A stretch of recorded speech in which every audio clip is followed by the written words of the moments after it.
is up right now at midnight, almost midnight Central Time, but I have a lot of work to do. So, this is what we're going to do, hopefully, until it's completely over. So, this seems so much more zoomed out than usual. I don't know how big of a fan I am of that or not. Can I zoom in or no? Oh my gosh!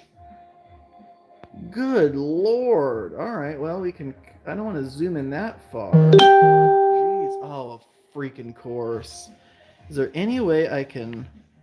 There we go. Turn my notifications down. No, I don't want to zoom in that much. Sorry, everyone who's.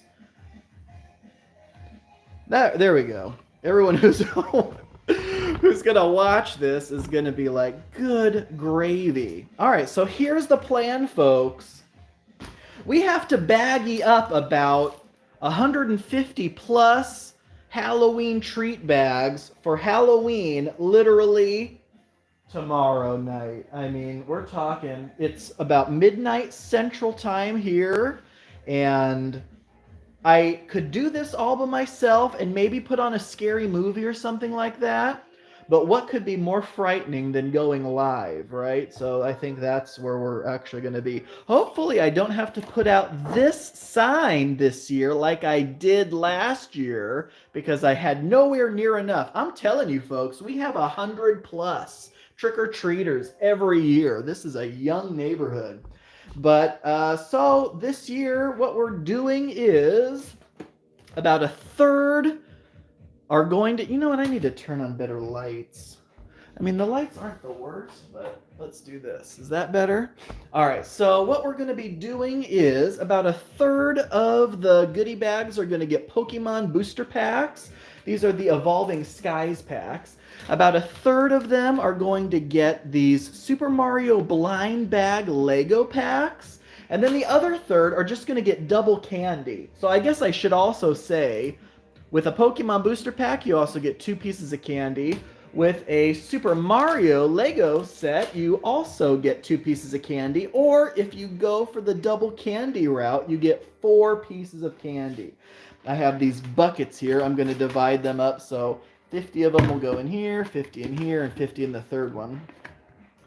But I have absolutely procrastinated, and now it's coming back to haunt me because I'm going to be up probably all night doing this now. And let me just get on my computer here so I can pull up the chat as well. And also see how well this sounds. That's the other thing. So let's take a peek here.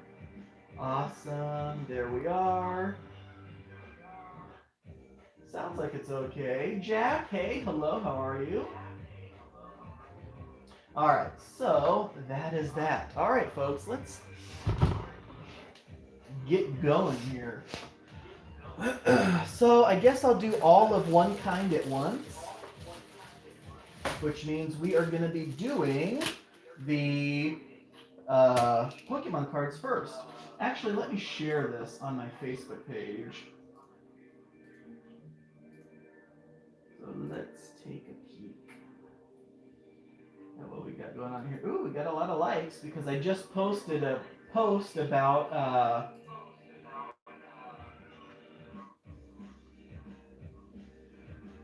doing a third Halloween game night tonight.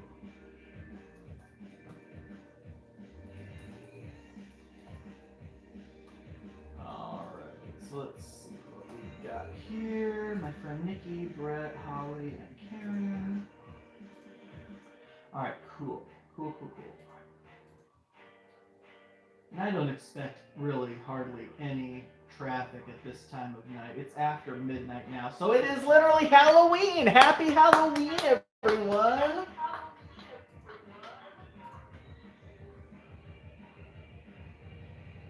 I'm gonna turn the volume off now because I hear it echoing like crazy.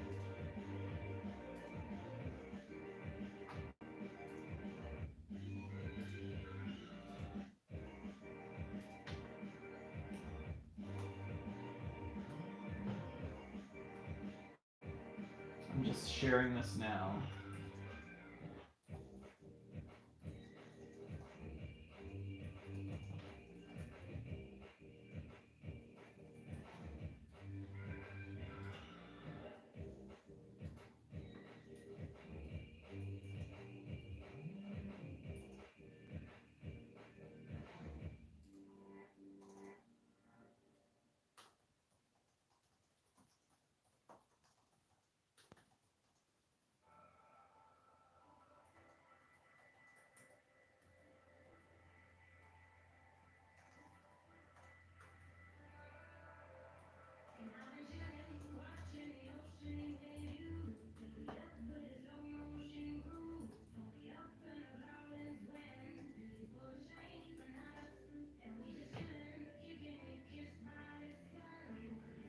All right, we are about to get this show on the road.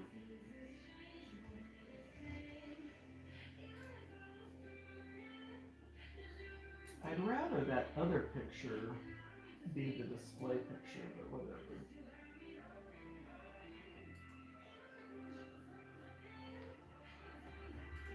Oh, that doesn't look good at all. Come on. I know, I'm taking way too long to do this. Ooh, someone posted on my post.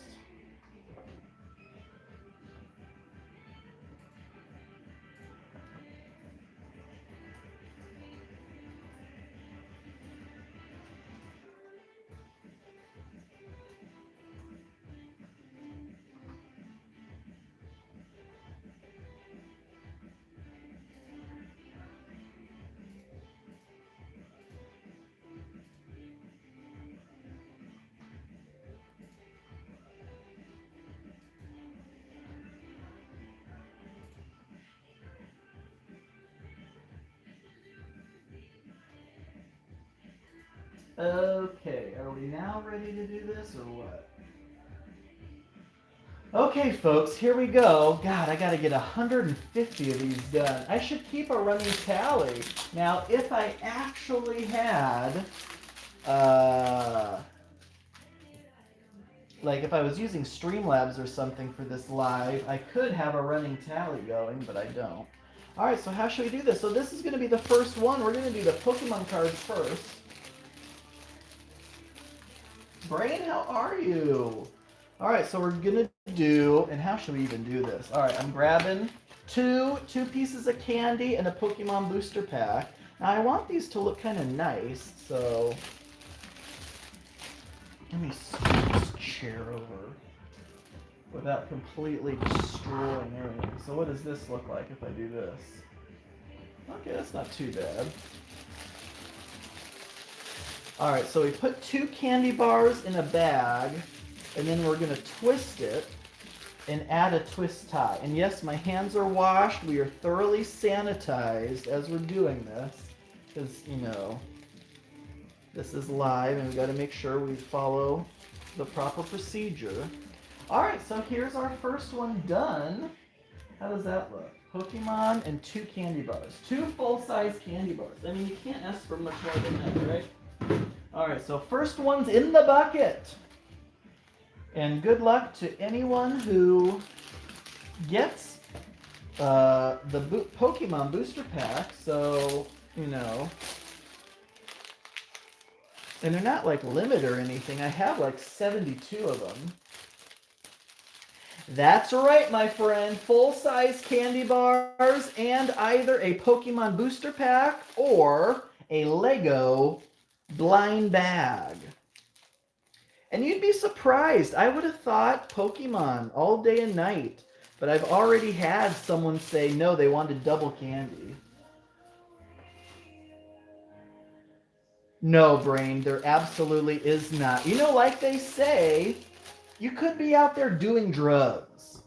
So if you chose to skip the drugs and come trick-or-treating, then you absolutely deserve some candy. So you can either do Pokemon cards, Lego set, or double candy. So you get 2 full-size candies with either the Lego or the Pokemon booster pack.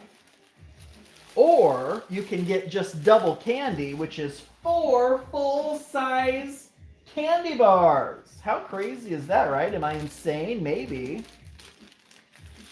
But I just love it. Halloween's my favorite season.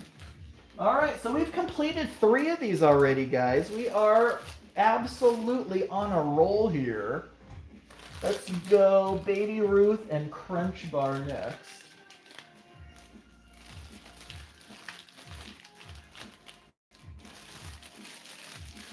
Okay. I need to get my twist ties going here. What is that? 3 down, 150 to go. We're gonna be here a while, and it is my every intention. Yeah, oh, believe me, I know. I'm gonna be here forever, because it is my absolute intention to remain live until I stop. And that'll also be a good audit of how long this actually took me. And this is what I get for procrastinating. Because I could have had this all done last week, last weekend. No, night of Halloween is when I do it. So now we're going to do a Butterfinger and a Reese's. How many different candies do we have? 11, 2, 4, 6, 8, 10, 12. Wait. Nope, yep, 11. 11 different kinds of candy. And I'm just kind of rotating them in and out. But obviously you want the big prize up front, so I'm trying to make it so that the Pokemon cards are actually showing through the bag up front.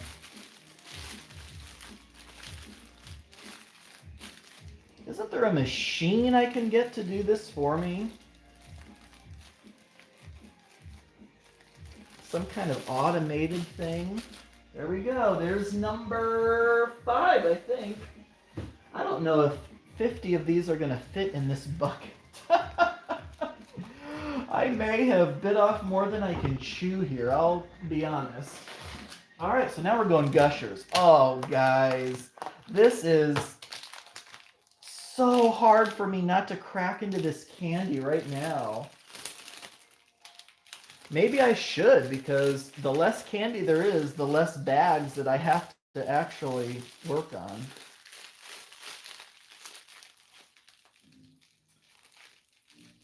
Yes, I do. And I'll be honest, I've been having these pre-Halloween game nights. I had one last weekend, and I had one yesterday, and I just got done with one today. And the one last night, my dear friends saw how much work I had ahead of me, and they said, Rick, why don't we just help you with the candy and forego the game night? How? Get on over here. But what I told my friends was, no, we need to play games. So we had a pre-Halloween game night last night and a pre-Halloween game night tonight. All right, there we go. What's that, number 6? No, that's number 7. See, we're already ahead of where I thought I was. Can you believe it? We've already made 7 of these. We only have about 150 left. So we're working on the Pokemon booster packs first, and then we'll do the Lego. So for those of you just joining us, we also have these Super Mario Lego blind bags. So you either get a booster pack and 2 pieces of candy, or, and of course these are full-size candies, or a Lego set and 2 pieces of candy, or you can just go double candy. Because I know there's some of you out there who are not interested in Pokemon, who are not interested in Lego, and you just want the candy. And that is totally respectable, and you can have the double candy then. But, and I'm trying to do these kind of in order, so Skittles and Baby Ruth now. I didn't do a Crunch and a Butterfinger together already, did I? I hope not. I know, I'm sorry. My lives are the most random things. You want to watch me punch out a board game? Okay, I'll go live. Or do you want to see me fill up these treat bags for Halloween. Okay, yeah, I'll go live. It's the most random thing. Here we go, Pokemon. These are all going to be Pokemon till all of these boosters are done. We have a lot to go. And then we got... So we have 72 Pokemon booster packs we got to pack. And then we have 53 Lego we have to pack. Where am I? Am I on Butterfinger and Crunch now? I think so. Oh my gosh, does that not sound so good? Halloween D&D special, Ben. That sounds awesome. Oh my gosh, isn't that the best, getting to pick out rewards? So what kind of rewards do you do? Like, are you talking about in-game things, or are you talking about physical, real-world rewards? Either way is really cool. All right, so Brain wants Snickers, Skittles, Butterfinger, and Gushers. Yeah, and I'll tell you what, I only picked out candy that if I have leftovers, I would be ecstatic to have leftovers. So you'll notice there are no Almond Joys. I am not a fan of Almond Joy. Also, I'm not a fan of... God, what did I just do? I don't even remember. Oh, I did Crunch and Butterfinger. That means we need Baby Ruth and Reese's, I think. So no Milky Way, no Three Musketeers, no Almond Joy. I'm just not a fan of those. Ben says, in-game rewards. I give out Halloween-themed magic items. Oh my gosh, I love that. I love that. I don't know if you heard, but I just had a pre-Halloween game night myself. It just ended about a half hour ago. We played just a bunch of spooky-themed board games. So, no paydays. No, I don't have any paydays either. Now, I'm actually okay with paydays, but if I want nuts and caramel in my candy bar, I guess I could go with Snickers, but actually I love Baby Ruth. Baby Ruth, I feel like Baby Ruths are so underrated. But anyway, sorry, I got distracted. The games we played were all kind of spooky themed games. So they are going to be games like, we played Escape the Dark Castle 3 times. We lost the first 2 times, and we won the 3rd time. We also played the Bloody Inn, which I won. However, it was everyone's first time playing the Bloody Inn except for me. So I can't really count that as a victory for me because it was my first time ever, it was their first time ever playing it. I played the Bloody Inn all 3 pre-Halloween game nights, and I won all 3 times, and it was always everyone else's first time, except for one, my friend Mike, in the very first Halloween game night. Oh God, now I can't remember what I just did. I'm gonna skip one this time. And it doesn't matter if I put 2, multiples in here. I just wanted to keep these like completely random of the assortments. But it was my friend Mike's second time playing the Bloody Inn in the pre-Halloween game night 1. And, but I still, when it's everyone else's first time, it's kind of a learning game. Okay, so what do we got here? Ben says, also, I've gotten a lot of kickback on my unfortunate middle name. Oh my God, so I'm going to change my username. I'll be honest, when I saw your name, I didn't even think about that. For some reason, I thought it was like pronounced differently, and maybe it is. I don't know if it's actually pronounced the way it looks or not, but yeah, I mean, I'm sorry that you get flack for that, though. And that you said is your middle name? That's actually kind of interesting. Is that like a family thing? Like my middle name, I was named it after my dad. It's also his middle name. But I don't know how you would have gotten your middle name. Is it a family name or some other story behind it? And Hal says Butterfinger and Baby Ruth. We don't get up here. Is that right? The Butterfinger ones you don't get up there?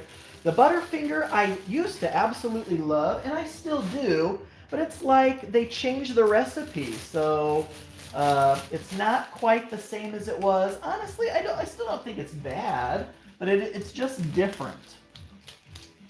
Now, Baby Ruth, I can see that because obviously Babe Ruth, the famous American baseball player, so I can see why that one may not be as popular across the pond. But yeah, I love them though. If you ever get a chance to try a Baby Ruth, I absolutely love them because they're similar to a Snickers, but I don't even know what really the difference is. So if you look at these, what does it say on them? So this one has dry roasted peanuts, caramel, and nougat. I think the nougat is the difference because does Snickers have nougat in it? It is covered in chocolate, so they're both covered in chocolate. And if you look at the picture, they actually look fairly, oh, too high. They look fairly similar. So if you like a Snickers, you'd probably like a Baby Ruth. Oh my gosh, you guys, I just want to dive into one of these. I'm starving for this candy right now. Brain, escape the dark castle and the bloody and nuts. Yes! I know. The carnies. I still, but see, that's what my whole strategy is. I have now played the bloody inn with 1, 2, 3, 4, 5, 6, 7, 8, 9, technically 9 people. 8 of which were their first times. So now I've got a whole bunch of friends who know about the Bloody Inn, and now they've all played the base game, so now I can actually finally start playing the expansion with them. Alright, Ben says, my grandfather is the same middle name, no clue where it comes from. Yeah, so it was your grandfather's middle name, Irish.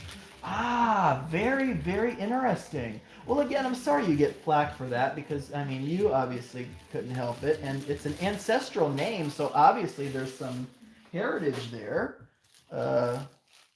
But, yeah, it's just too bad. Alright, Hal says, I used to trade candy with an American friend, send her awesome potato chip flavors. Oh my gosh! I want to get in on that. Let's trade. I'll let you try the Baby Ruth, and you send me a pack of some chips. Oh my gosh, that sounds so good. I haven't eaten dinner. I know it's midnight here, and I haven't eaten dinner. I had kind of a late lunch, but then we had the game night, and I did eat some snacks during the game night, but that was it. It was... Oh, I'm out of plastic bags. We got through the first baggie of plastic bags. All right, here's the next one. Don't worry, we have a lot to go. So we finished out this, and these have 20 bags, so I must have finished 20 of these things. And we have 150... We actually have more like 170 or so to go, so it's still going to be a while. I mean, look at all this candy. I got to keep bagging until all this candy's gone. But potato chips sound so good right now. I would have gone to Taco Bell or something, but again, I've got to get this done. This one's going to be super fruity because we have Skittles and we have Gushers.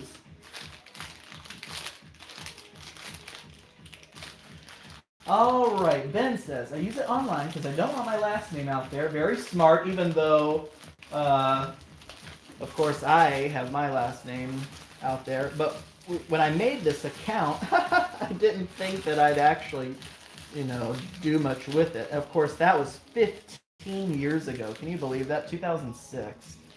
I was still in high school. I was in high school when I made this account, and I still have videos posted from high school, but of course they're all private. I used to take a video camera 15 years ago, 2006. I took a video camera around to my classes and really just kind of annoyed my friends and the professors with them. But that makes sense. A lot of people have the same first name as your, right? Doesn't the name also mean a cigarette? Yeah, that's true. Absolutely. That's what I've always heard it as. For sure. I know, just depending on where you are. Regional meanings behind things. Well, we finished one column of Pokemon booster packs. So how many booster packs was that? That can't have been 20.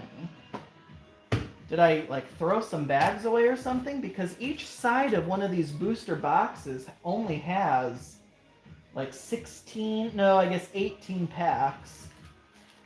So actually, we've probably only finished 18 packs right now. Oh my gosh, you know what? The all dressed, we had a special edition of all dressed Ruffles, and I thought they were the greatest thing that I had ever tasted. They were just so full of flavor. Just bursts in your mouth with that savory kind of flavor. Oh, quit talking about chips. Pretty soon you're going to see me start diving into some of this food. I do have some chips too, but no, I can't be snacking while I'm packing. I get it. All right, so I am all out of order. You know what I should do is stick with the Snickers and do Snickers, Hershey, Snicker, Kit Kat, Snicker, M&M, Snicker, Twix. Keep doing that and then move on to Hershey, Hershey, Kit Kat, Hershey, M&M, Hershey, Twix. And then keep doing that for all of them. But of course, I can't do anything logically. Oh no, I'm skipping on the M&Ms. Keep track by how many packs of bags you use. Yeah, I know. Well, see, but that's what I thought, because we just finished a pack of bags, and it should have had 20 in it. But then, I still had booster packs over here, and there should be 18 booster packs per side. So, I don't know which one was off. But look at this. Look at this bucket. This bucket was supposed to have like 50, but I've already filled it up, and there's only like 20 in here. I'm going to need more buckets, evidently. It's a jack-o'-lantern bucket. Foregone says, we only get like 80 trick-or-treaters. It seems like you have enough candy for like 200. Yes! We have over 150 bags we have to do. And the reason for that is because I've run out the years that I've only gotten 100. Of course, it doesn't help that I post on my neighborhood Facebook group that I am doing this, and so everyone comes over here. Because this is, believe it or not, it's not the first time we did this. I also, 2 years ago, did Magic the Gathering cards and Pokemon cards. And you got 2 booster packs in one thing. And that was a mistake, I think, because even though there are some teenagers that trick-or-treat, it seemed like, you know, the younger kids didn't really care that much about Magic the Gathering. No, I did not do any bags without Pokemon. I better not have. Now you're gonna make me double check. But I swear I didn't, but I will. I will go through here eventually. But I can't imagine I only put 2 candies and nothing else in there. And then I think it'll get easier once we get into the 4 candy bags, because then I won't have to worry if I put a booster pack or a Lego set in here. Imagine the poor kid that only gets 2 full-size candy bars and that's it. And not a booster pack and not a other thing. I'm gonna have a contest and oh wait, hold on. Sorry, I missed a lot of comments. Now I might just have to send you something if you're good. Yeah, I wish. Oh my gosh. Don't even tease me. I'd be looking forward to that so much if that were the case. I'd love to try them. I am a snack-aholic. I don't even know where I'm going next with these things, but I guess we'll do a Twix and a Gushers. Does that sound like an appetizing combo? I'm going to have a contest mail the leftovers to the winner. I know, right? Well, there may be leftover. In fact, I hope there's leftovers. I showed this sign earlier. This is the sign of shame. The sign that I had to put out last year when we ran out, which was the sorry I'm out of candy sign.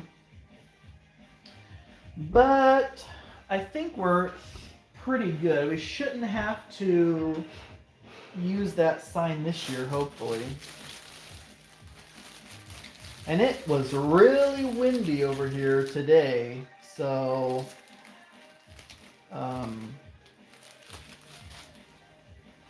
I have a lot of Halloween decorations outside. Did I post a video on my other channel about my Halloween decorations this year? If not, I probably should. So here's what I'm going to do. I'm going to start doing what I said I should have done and go Snickers and the next one, Snickers and the next one, Snickers and the next one. And I'm going to do that and then move on to the Hershey one and then start over from there. Because I can't keep track of which ones I've grabbed and which ones I haven't. Oh my gosh. Now that, I may have to use that one. Got a few Twix up my sleeve. Uh-huh. Alright, I see where you're coming from. Look at this. We're actually almost done with one booster box. But anyway, I was talking about my Halloween decorations because the wind is blowing them all over the place. I have this big guy with a buzzsaw for an arm, and he fell over and basically decapitated himself because his head was rolling down the driveway. So hopefully it's not that windy tomorrow. I'm out of room. This bucket is completely full. And that's a damn shame. So what am I going to do then? Oh, well, I'll just have to put them next to it, I guess. I don't know why I thought those buckets could hold 50 or more of these things at a time. So we did Snickers and those. So we're now moving over to Snickers and these. As long as I can keep track of which candies we've used,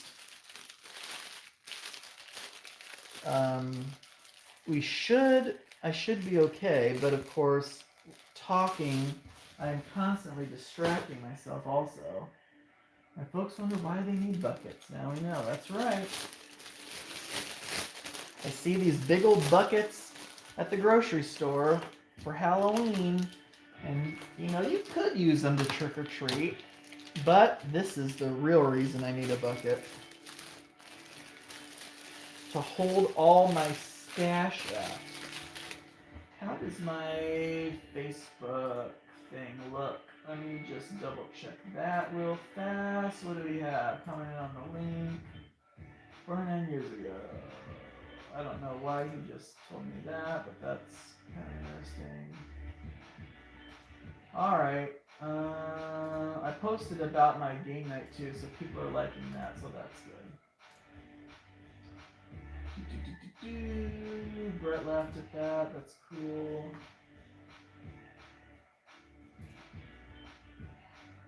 Alright. Sorry, I know I'm getting distracted. Oh my gosh.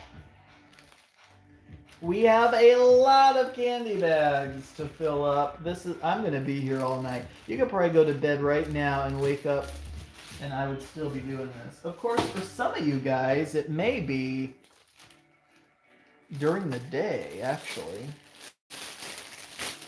And if it is already Halloween where you are, happy Halloween. Oh my gosh, I don't even remember what the last pair I did was, but hopefully it wasn't Snickers and Twix, because that's what we're doing now. Place your bets if you think that I can go through this entire ordeal without so much as diving into a single one of these candy bars. You know, that's a good question. There may be, do Skittles warn of peanut allergies? Are these also manufactured in a factory with peanuts? Well, these say they're gluten-free. Oh my gosh, I want to open up this pack of Skittles right now. My willpower is waning heavily. I think if I did Gushers and Skittles together, that would be peanut-free. The rest of these, probably not. I think probably even the cookies and cream warn that it was done in some kind of peanut factory or something. Maybe, I don't know. You'd think it would have to say on here that if it was And see, now look, now I'm off the Snickers train. You'd think it would say right on there if it was peanut allergy warning. Okay, there you go. May contain, yep, contains allergy information, contains peanuts. So I think some of these combos, like this combo here, should be peanut free. Unfortunately, I don't have those separated out. So they're going to have to swap with their brother or sister or friend. But at least they get the Pokemon cards. Lego and Pokemon. That's right. We have them both. I know. I want to open the Skittles. Yep, maybe the straight sugar ones. That's what I was thinking too. Those sweeter ones. Oh my gosh. I want to open the Skittles. There's just something about a bag of Skittles that just makes you want to dive right in. I know, you're right, I do deserve one, but I feel like I want to at least make a bunch of these first before I start diving in too early. Because you have to double up on the Lego Pokemon bag. Rainbow candy, how can you say no? Exactly. It's colorful, it's delicious. What more can you want? I'll tell you what, 2 years ago when I did the Magic the Gathering cards and the Pokemon cards and the candy,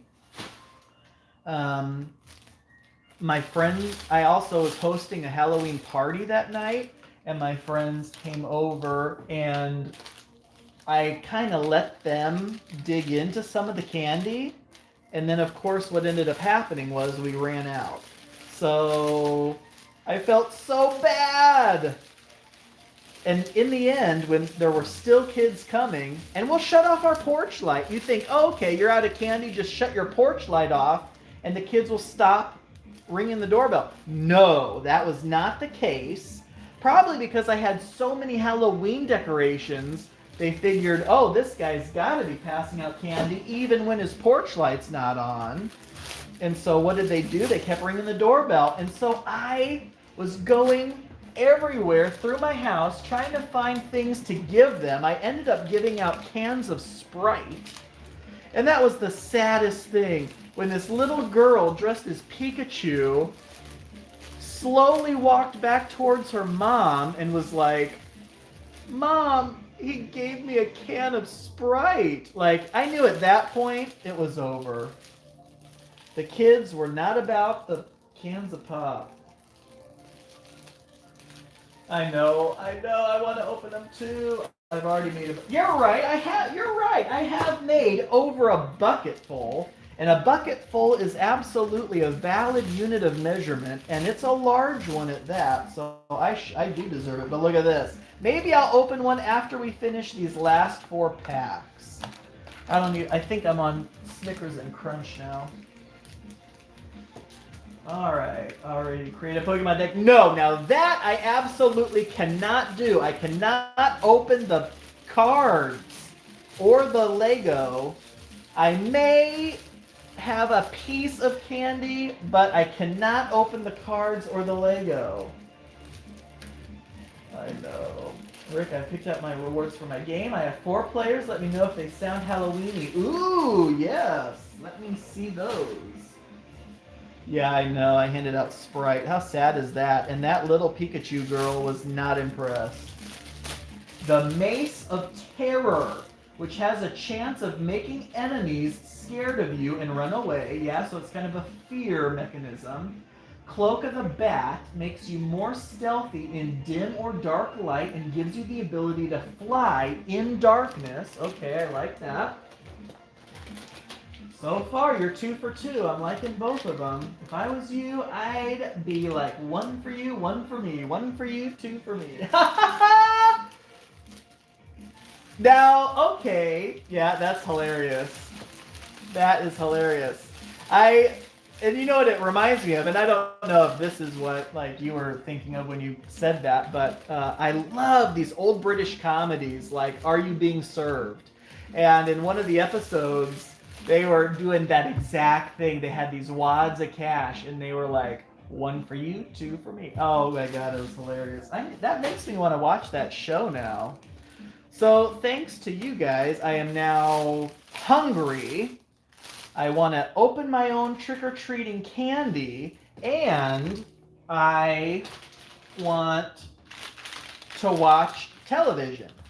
So, and I could do all of those things right now. I could go watch TV with some snacks, and I really, really want to do that. But I can't. I just can't. I gotta get this done. I'm the worst procrastinator of all time. But look, we are down. We finished one booster box. This is it. Look at that. One empty booster box is done. Which means that was 36 bags. 36 bags down, only about 120 to go. Oh my gosh. And this chair is not doing me any favors. I think I'm actually going to start standing. All right, so I think that was one of everything. I did Snickers and one of everything, I think. So now it's going to be Hershey's and one of everything. And then we'll just keep repeating that over and over again. Hal, you are absolutely right. And that's another reason why. I'm glad there's actually people watching this. I was like, okay, it's midnight where I am. I know some of you guys are in other parts of the world. But I was like, even so, is anyone going to be up to watch this? And number two, would anyone actually pop in here? And I get it. You know, if you guys just pop in and say hello, I just appreciate that. You don't need to stay for any length of time. I just always enjoy interacting with you. But yeah, so so you just know what my night's going to be like. I'm going to be here for the foreseeable future packing these up. All right, so Staff of Swarming insects can let you cast a variety of bug-themed spells like summoning a giant beetle and shooting a swarm of bugs. Okay, I like that. I may end up stealing some of your ideas. And then a Wand of Fear can make enemies horrified and try to escape. So let me ask you this. What's the difference then between the Wand of Fear and the Mace of Terror? So the Mace of Terror has a chance of making enemies scared of you and run away, whereas the Wand of Fear can make enemies horrified and try to escape. Is there any other difference between those two? That's my question. But otherwise, they sound great. Yes, I'm trying to go, actually, counterclockwise. No, that's right. That's clockwise. Yeah, so I'm going to do Hershey's, and now I'm going to do, what did I just do? Did I just do Hershey and M&M? I think so. So I'm going to do Hershey and Twix now. We got to open up this next pack.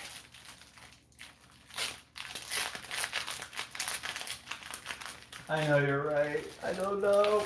I'm losing track. If I look away from this area for even a second, I completely forget what I'm doing, who I am, where I am, and what in the world I'm doing this for.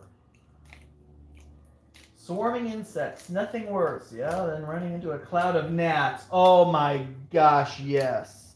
Holy cow, and especially around here, we'll get mayflies.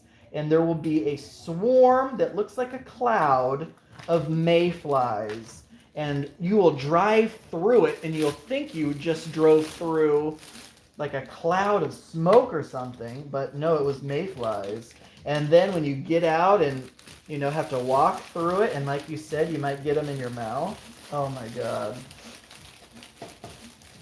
The wand is better at casting the spells. It's harder for the enemies to brave it out. And the mace can smash a skull in. Okay, so they have their own actual attributes as well. So obviously the mace is still a good melee weapon, and the wand is also used to cast the spells and stuff, in addition to also both potentially causing the enemies to flee. So, yep, that sounds good to me. I love it. I might pick a different thing other than the wand to make them more special and different, though. Yeah. I mean, those four sound great, but that's one of my favorite things to do, too, honestly. Because when I come up, a lot of the games I play for miniatures, I mean, if you followed my channel for any length of time, you know that I love making up my own rules for games. And that really just comes from, it's hard for me to get my friends who are mostly non-gamers. Now, I say that even though they play games with me, so they technically are gamers, and I have no problem calling them gamers, but they really don't call themselves gamers. They just call themselves Rick's friends, who will come over and play games with me, and they don't necessarily have game collections of their own or have any interest in gaming other than when I ask them to come over to my house and play games with me, which is totally fine. I absolutely love that. Now, there are some exceptions. I absolutely do have some friends who are hardcore tabletop gamers, but the majority of them aren't. And that's okay. But the fact is that when I do want to play a more miniature heavy game, if I play Warhammer Fantasy, who is gonna, no one, no casual person is gonna go out and get a Warhammer Fantasy army.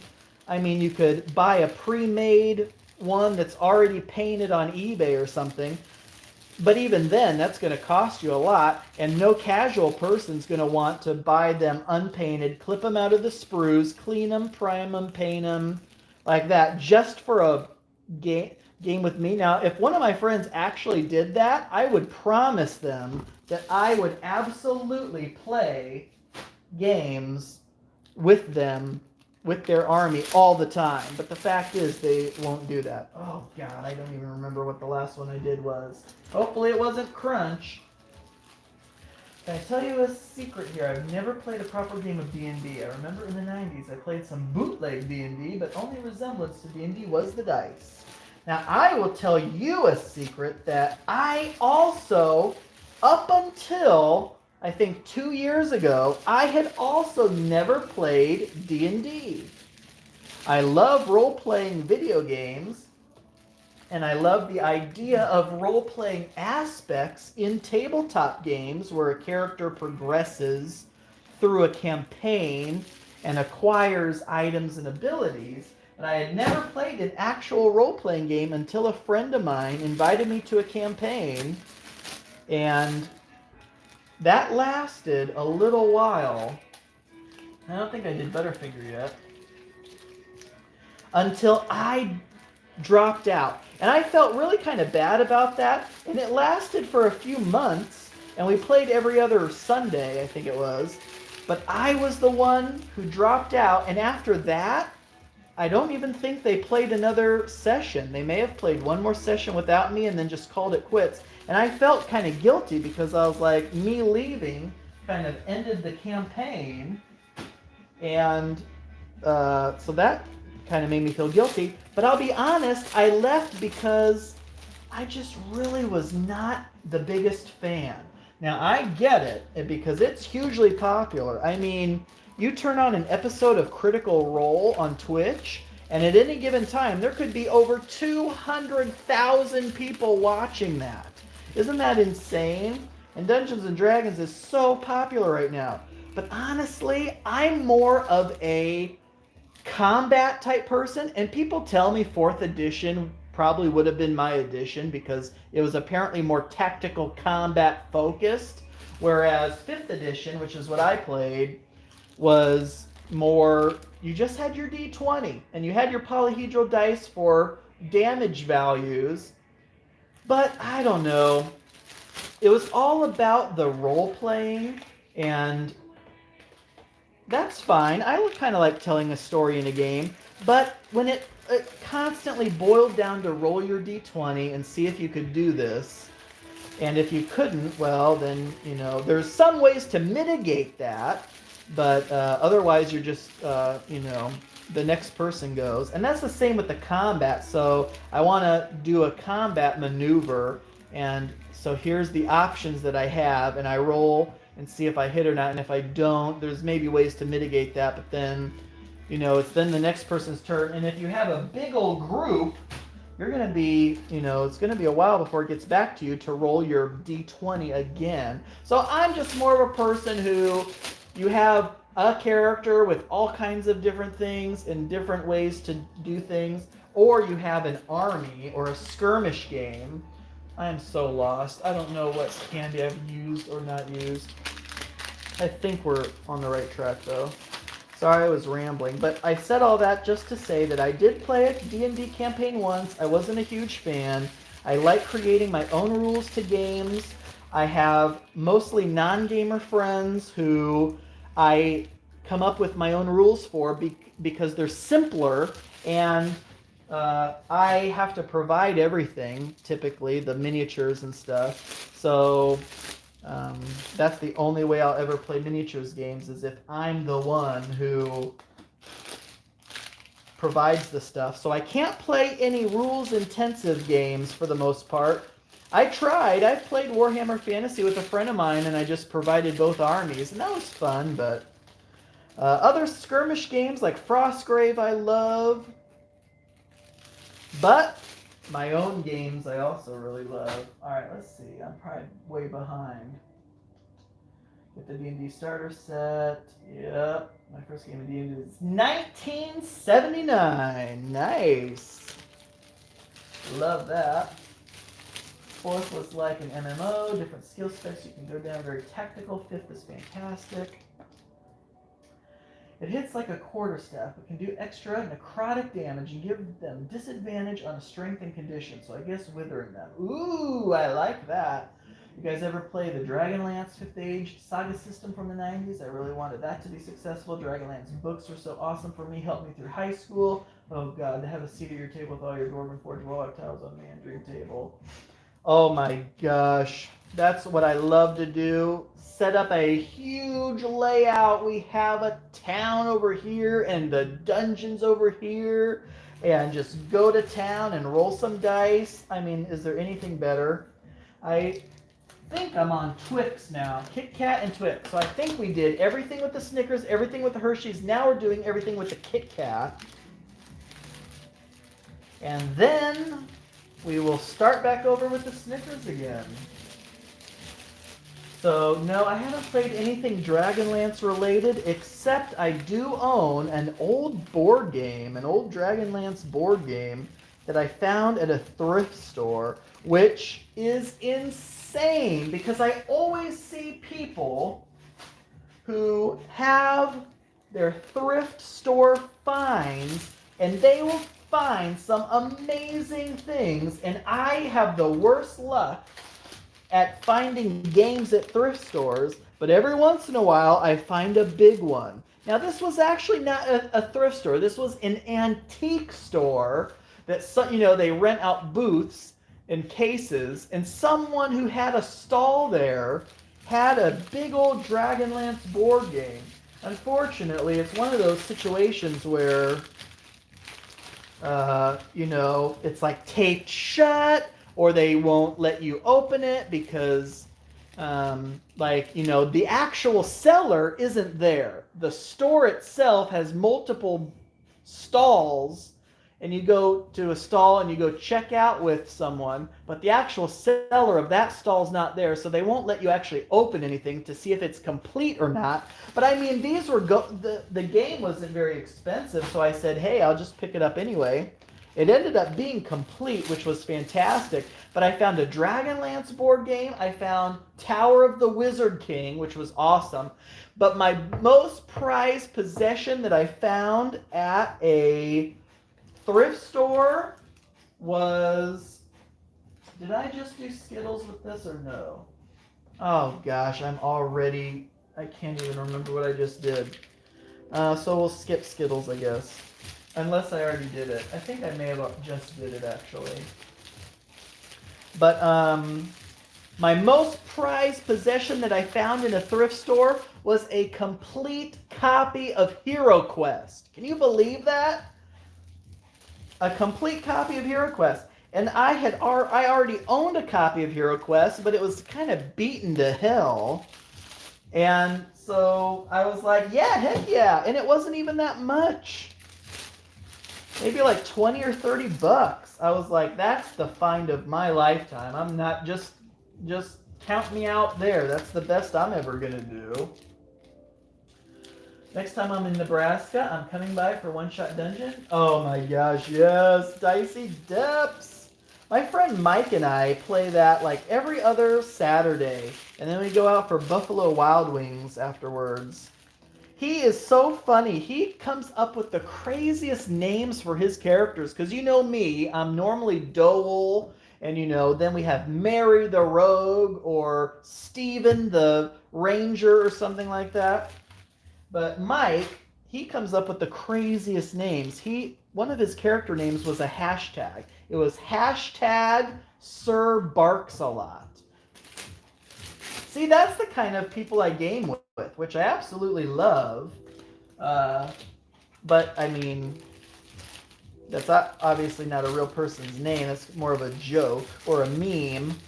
But hey, whatever floats your boat, I'm cool with that. You have such a huge game collection, you should make your house a gaming museum. I know, Dice Tower style, have your own Rickon. I would love it! I honestly really would. The only problem is, anytime that I have more people over than the amount of players that a single game can hold, meaning we would have to have multiple games running at once, it always freaking fails. Because no one doesn't want to play in a game unless it's the game that I'm playing in.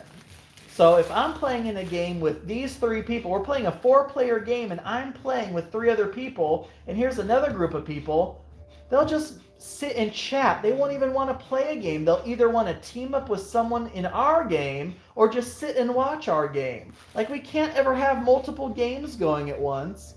It always has to be, one. So that's why I did 3 pre-Halloween game nights. So last weekend I had 5 people. Yesterday I had 3 people. And tonight I had 4 people. Yep, 4 people I had tonight. So instead of having one big game night where there's multiple games going on because people refuse to play the other games, I just have multiple game nights, just over and over and over again. Okay, so what am I doing now? I think I'm done with Kit Kat already. I think I'm moving on to M&M's. Okay, so let's see here. Canadian in Nebraska. That would be interesting. I snagged a copy of Warhammer Quest with a bunch of extra characters for $30. Oh my, there you go. Warhammer Quest is the other one I wish I could find. And not the new one, the original one with some of those cool expansions. Oh my gosh, if I could go back in time. Rick, the chocolate fumes are making you lightheaded and losing track. You need something. Might I suggest a Kit Kat? You might absolutely suggest a Kit Kat. And I would love to have a Kit Kat right now. Look at this. We're almost done with our 3rd pack of these. The candy does look like it's getting lower, right? It does look like it's getting lower. What province is how from? My favorite name I've used was for my orc fighter. Filthy Ike. I love it. That's fantastic. What am I on now? M&M's? Oh my gosh, look at this. I think this is the first pairing I've done where it's 2 bags of loose candies. The classics, M&M and Skittles in 1 pack. Alberta, Manitoba. Oh my gosh, we have a couple Canadians here. Jets fan. No, I like the Sens. The Senators, right? I'm a traitor. Oh, you can cheer for whoever you like, even if it's the Sens. Oh, you cannot cheer for Iowa if you are a Nebraska native. You will get absolutely nothing. Nothing will happen to you. You'll just be, frowned upon. Nebraska and Iowa is the big rivalry over here for sports. You ever think about streaming your gaming sessions? Yes, yes, yes, I absolutely do. And every once in a while I feel like I'm about to. A lot of these gaming sessions are either with, you know, friends that I haven't seen in a while. So I don't necessarily, when they come over, I don't want to say, hey, you know, I haven't seen you in a while. Can we stream our video game session? I just kind of want it to be a more intimate thing. But like the ones with me and Mike, yeah, I keep wanting to bring that up. And maybe I will this next time because it's typically just me and him. And those end up going pretty well. All right, so what am I doing now? Oops. What did I just do with the M&Ms? We did M&Ms and Skittles. We did M&Ms and Baby Ruth, I think. M&Ms, I don't remember. Did I do a M&Ms and Butterfinger yet? But yes, to answer your question, I absolutely do think about streaming these games. Most of the time, lately, it's just been board games because it's been the pre-Halloween board games that we've been playing. So I've now played 3 games of the Bloody Inn. I've played 4 or 5 games of Escape the Dark Castle. I can't remember because we played 3 games of Escape the Dark Castle today. I need another bag of bags.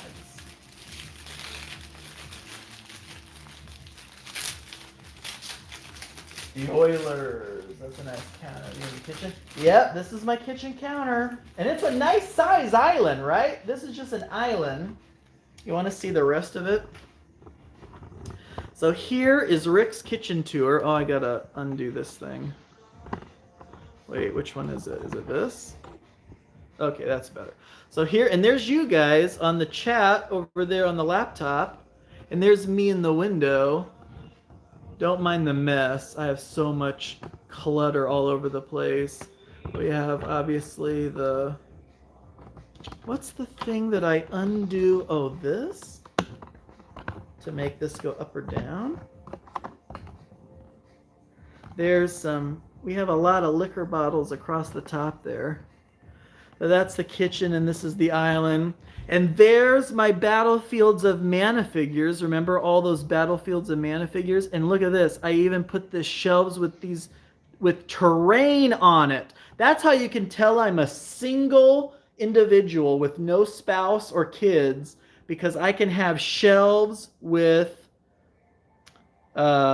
miniature terrain right outside my kitchen.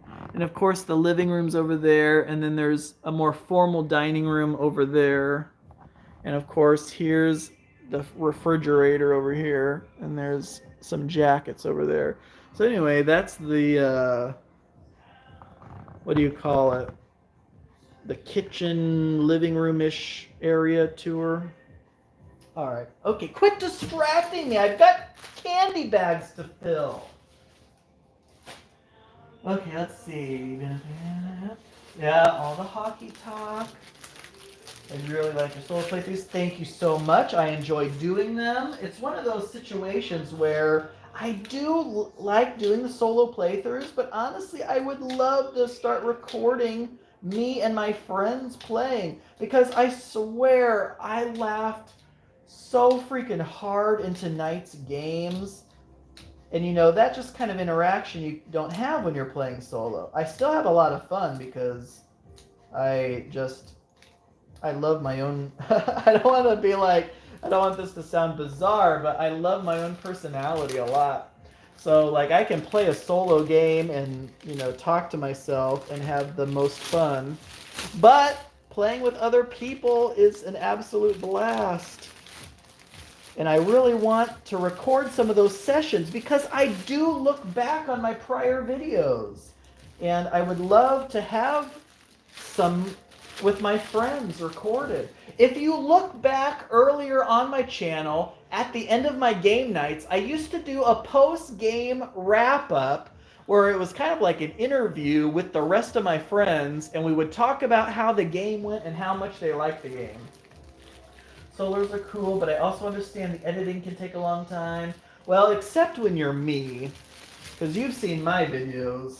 They aren't edited at all. Sometimes I'll cut out something, but I am the least professional person on the face of this planet, probably, when it comes to video editing.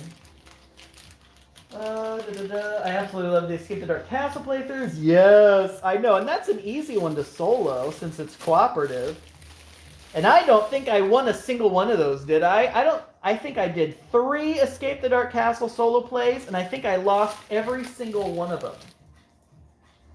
Sorry for the hockey talk, folks. No problem at all. I totally understand that that cannot be helped. See right here, right now. Yep. Oh, when Rick goes off on tangents. Oh my gosh.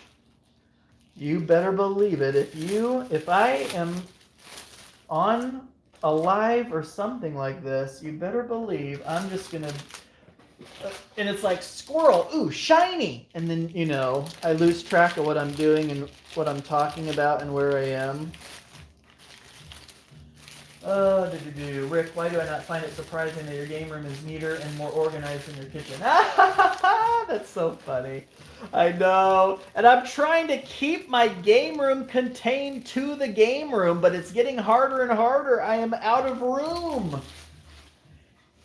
And I'm way more discerning now about new games that I add to my collection. We're now on Twix, by the way, so Twix and Skittles, that's an interesting combination. So I'm way more discerning about games I add to my collection, and what does my friend do last night? She gives me a copy of Thanos Rising. If you've ever heard or seen that, that's the Marvel game. It's a cooperative game for 2 to 4 where you are competing against Thanos before he can get all the Infinity Stones. And I'm not even, I haven't even seen the movies. I'm not a huge superhero fan.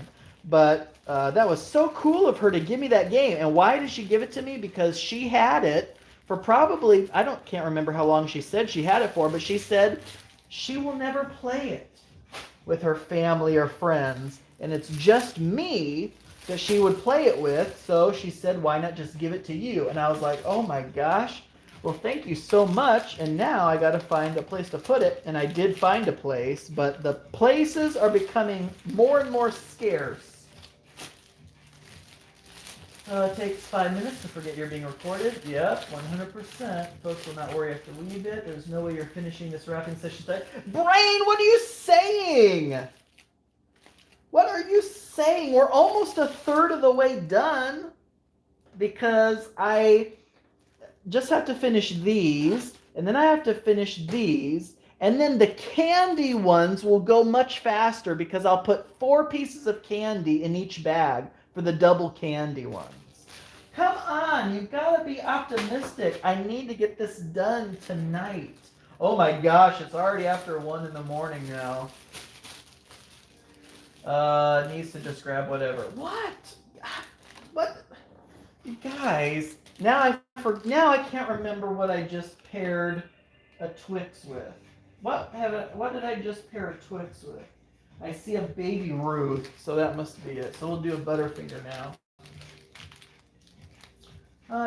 Yes, he will. Needs to just grab whatever. Did you guys watch Rick's vid where he tried to make a milkshake at home? Oh my gosh. Once my coworkers caught wind of that video, I have not been able to live it down. That one, and also the one where I made waffles. I think, was the waffle one on my other channel though? No, the waffle one was on this main channel, and the milkshake one was on the other channel. Just me and cooking do not go together. I still have that blender over here. And that was the one time I used that blender, and that has been the only time that I've used that blender. And furthermore, that was the one time I used that waffle maker, and that has been the only time I've used that waffle maker. So if you can't tell, this is what I use my kitchen for. If I wasn't doing this in the kitchen, I wouldn't be doing anything in the kitchen. I don't use this kitchen at all. Sometimes I'll microwave something. I'll microwave a Hot Pocket or something.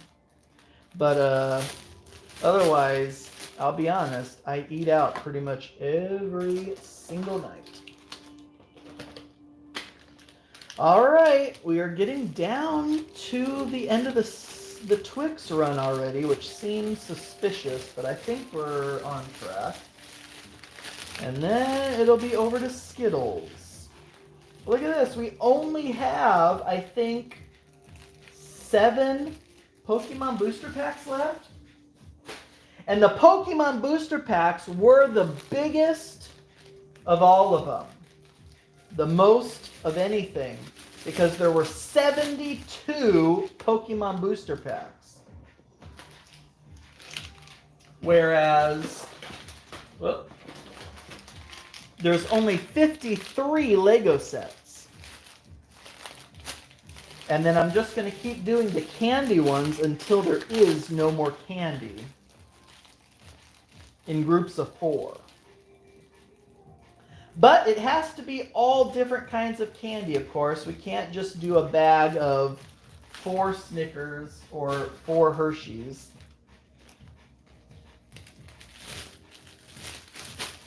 So that was it for Twix. We're moving on to Skittles now. So Skittles and Butterfinger.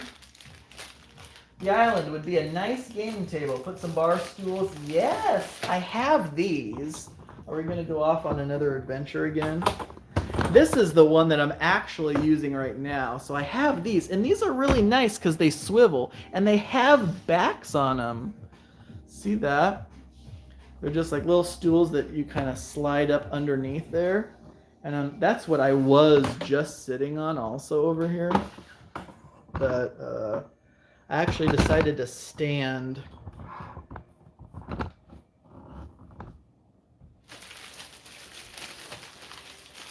I haven't played games necessarily on this table, but okay, I'm going to go on another little adventure real fast. This table is fantastic because not only does it seat a lot of people, but look at this. The middle thing is a built-in Lazy Susan. And that has been so handy in gaming. Now, if you want to see a table that I never use, it's this table over here. And you can kind of see some of my Halloween decorations. Don't tempt me or I'll go outside and show my Halloween decorations. But no one ever uses the dining room there. But this table has definitely seen some games. The island has also, but mostly just for my solo plays. I have played some solo games myself over here. This is where a lot of my unboxings happen and things of that nature. What was your favorite video you've made? Oh my gosh, that's a good question. What's my favorite video I've ever made? Oh my goodness.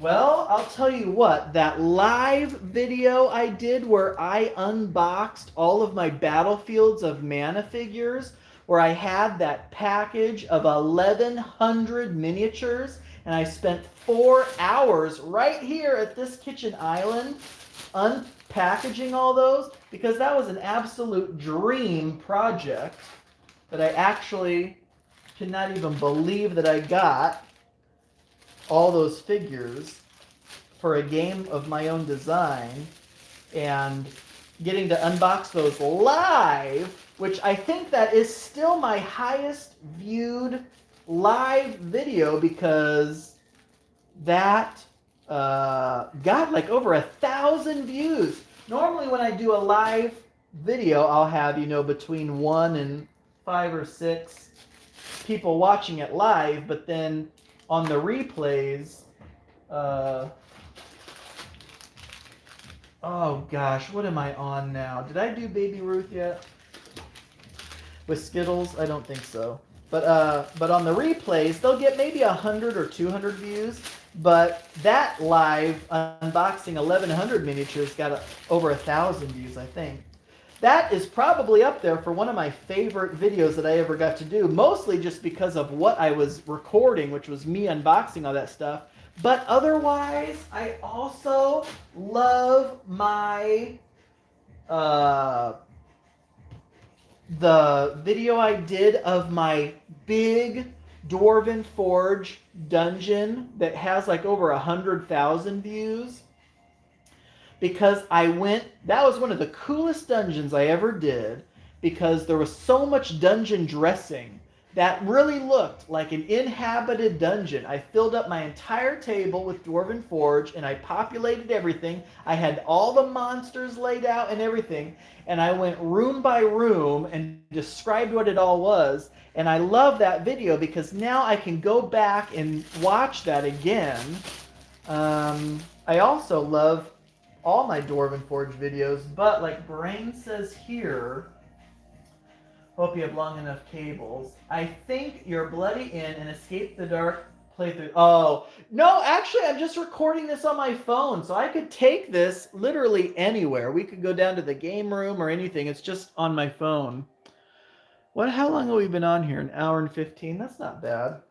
We're almost done with the Pokemon cards. Now that's the question. Am I going to have enough battery for this? But I have a battery pack if I start getting low. But my least favorite video? What would be my least favorite video? There was a time, and this is probably going to sound really bizarre, that I was... I don't know. I almost want to say it was one of my... No, I don't want to say it was my post-game interviews because those look so awkward, I'll be honest. Because I, turn my camera on my friends and I'm like, okay, tell me what you thought about this game. And then sometimes they kind of look like a deer in the headlights and they're like, well, it was good or whatever. And those get kind of awkward. Those are probably some of my least favorite videos. But I like your Bloody In and Escape the Dark Castle playthroughs. I also really like your game room tours. Yeah, I love that. I love my game room tour video also. All the different years. And can you believe it? 2021's coming to a close in a couple months. And I'm going to have to do another one. 2022 game room tour.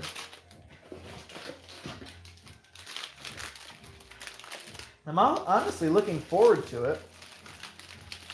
There's not a whole lot that's changed, but there's a lot of stuff. A lot of stuff. Let's see, what else? Oh, that is also one of my top videos I've ever done, is my Bloody In solo playthrough.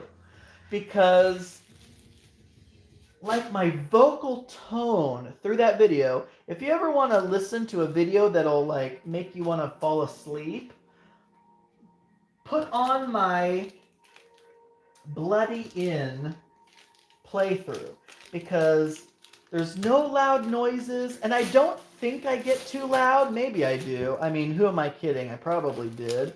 But I will listen to that Bloody In solo playthrough literally just to kind of relax because, I don't know, it was such a calming video to make, and I made it on that table right over there also. For the last 4 years you've been watching the tours? Oh my gosh. That is something. And if you go back to before 2000, if you go back to like 15 and before, 2015 or earlier, you'll see my game room tours when it was still in my parents' basement. When I had my room in my parents' basement, because I moved into this house in 2015. Prior to that, all those game room tours were literally my childhood bedroom. Well, I guess not my childhood bedroom. It was a different bedroom. But my bedroom in my parents' house. Look at that. We're done with the Pokemon cards.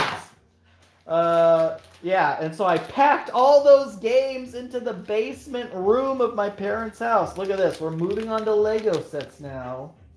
Can you believe it? We are now doing Lego. The sweater video. Are you talking about when I did like my top 10 hoodies and I completely failed to do that? So we're starting back over with Snickers again now that we've moved on to the Lego, by the way. Because I was trying to do those videos for Christmas and I was doing my top 10 hoodies and my top 10. No, it was not even top 10. It was 31 days, right? Wasn't it the 30, or was it 12 days? Or was it, I can't remember what it was, but I only got through like 5 or 6 days and I could not do any more. And I even filmed a bunch of those in advance and I still didn't want to do any more. I was just over it. That was a lot of recording. Pokemon cards, brilliant. You're going to get lots of trick-or-treaters. I'm hoping so. Hopefully not too many though, because we only have 72 of the Pokemon booster packs. But we have other things too, like Lego, so hopefully there's some Lego fans. I was really hoping you did Escape at Our Castle with the cassette music playing. Yeah, and guess what? That's how we played it in each of these pre-Halloween game nights I've been doing. I've absolutely been using the cassette soundtrack. It's just a bit sad you don't have more Dwarven Forge content because your videos partly got me into Dwarven Forge. I'm surprised you didn't seem to back Wildlands.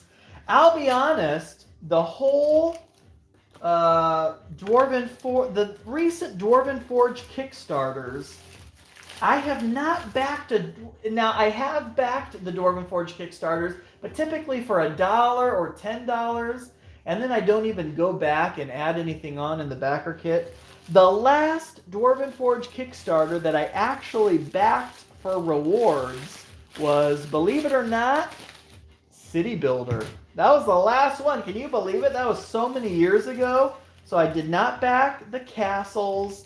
I did not back the Wildlands. I did not back the updated caverns. I did not back the updated dungeon one. So why is that?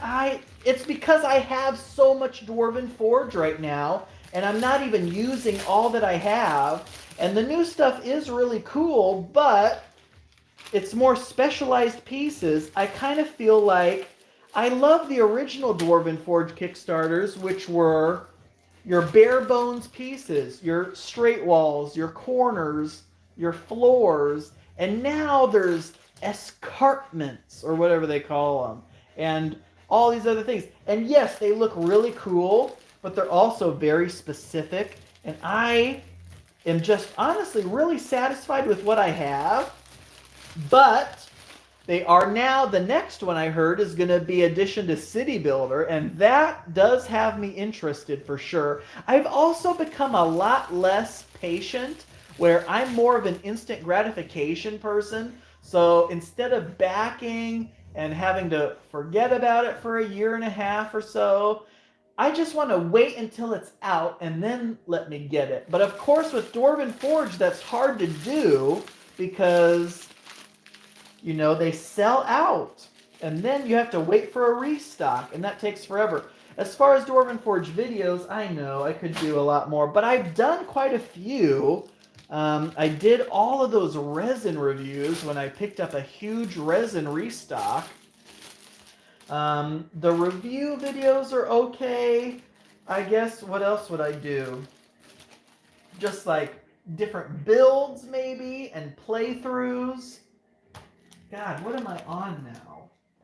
I don't even know. Did I just do this combo? I can't remember. Let's see, what else? Wasn't that the calendar dice set? Yes! I don't even think I made it through the whole calendar. Oh gosh, that was hilarious. Yeah, we're on to Lego now, just in case anyone's just joining us and seeing the Lego. My favorite vid of Rick's is the closet vid. Oh my gosh, no! Yeah, when you finally kind of understood that I am a little nuts, when I did the vlog inside my... That closet is in a guest bathroom. So that's not even like a hallway closet. That is inside of my upstairs guest bathroom. It has its own little linen closet. And can you believe it? I fit in there. So how I discovered that, don't even ask. How I discovered that I fit in the linen closet in my guest bathroom, don't ask. But I did fit, that's the important thing, and I decided to record a video while I was in there. That's hilarious that you bring that one up. I know, I hated about Kickstarter too. Massive DF Build Table is one of my favorite videos. Yep, I love that video too. I find myself going back and watching it sometimes because I just love dungeon dressing. That's one thing I absolutely will love to get is the dungeon dressing stuff. Because that's what really brings a dungeon to life. I mean, you can have just the most bare bones, basic, wall, floor, and corner wall pieces. But if you put barrels, crates, tables, chairs, candles, lanterns, torches, treasure chests, treasure piles, dismembered bodies, tortured equipment, all this stuff, you instantly have what looks like an actual living situation. Dungeon dressing to me is everything. Even if the dungeon dressing pieces don't actively do anything, of course it's really cool if they do, if you have rules for the different dressing pieces, but even if you don't, just the fact that they exist is cool enough. You ever think about getting into 3D printing and printing your own stuff? No, brain, I can't. I cannot do that because that involves work, and you know me, I can't do work. That involves me having to then, take the thing off the printer and eliminate some of the support pieces, or if there are no support pieces, still filing it down or whatever. Even if I didn't have to file it down, I'd still have to paint it. And you know me, I can't paint. I don't want to paint. That's why I always have to buy everything pre-painted. So no, I can't do 3D printing myself, that is. Now I can absolutely have someone else 3D print it as long as I also get someone I can pay them to commission them to paint it for me. Then that's okay, because I have nothing against 3D printing, but I just don't want to be the one to have to 3D print it and paint it. So if you can print it and paint it for me, then I am all ears. Warlock Systems had nice dungeon dressing pieces. The fact that Warlock Tiles had an entire set that was just called dungeon dressing, that's my dream. That was my dream. That was when I realized that we were in a golden age when I could go to my game shop and pick up a pack of pre-painted dungeon dressing. That was unbelievable. I could not believe my eyes. And I'll have you know that all those Warlock Tile videos that I did caught the attention of WizKids, because what's that guy's name who's in charge of role-playing games at WizKids? His name is Patrick something. And he reached out to me by email, and he's like, Rick, let's set up a Zoom call. And so I talked to him on Zoom, and he asked me, Rick, what do you want to see in the future? And I said, I want to see pre-painted townsfolk. And I want to see pre-painted accessories like market stalls and other things like that. And I said, because you guys have unpainted versions of those, just please paint them and sell them in packs. And guess what? He said, that sounds like a great idea. Look for that next summer. And guess what? Next summer came, and then we got the Warlock Tiles marketplace and merchants and all this stuff. And I don't want to say that I am responsible for that, but I mean, come on. So you better believe I bought about 3 of each of those. Let's see. Rick had nightmares about his fingers putting together the Warlock Tiles. Oh my gosh. I know. I still have scars on my hands to this day from those darn clips. But I will say I'm glad that those do exist, because for my Dicey Depths Warlock Tiles rooms and passages that I have permanently left together, They are able to be picked up and moved around at will thanks to the harder clips. Now, the softer clips, you can still pick up small builds and move them around the table and stuff, but I just feel more secure with the hard clips. So while for most of my builds I'll be using the softer clips, I do appreciate that the harder clips do exist.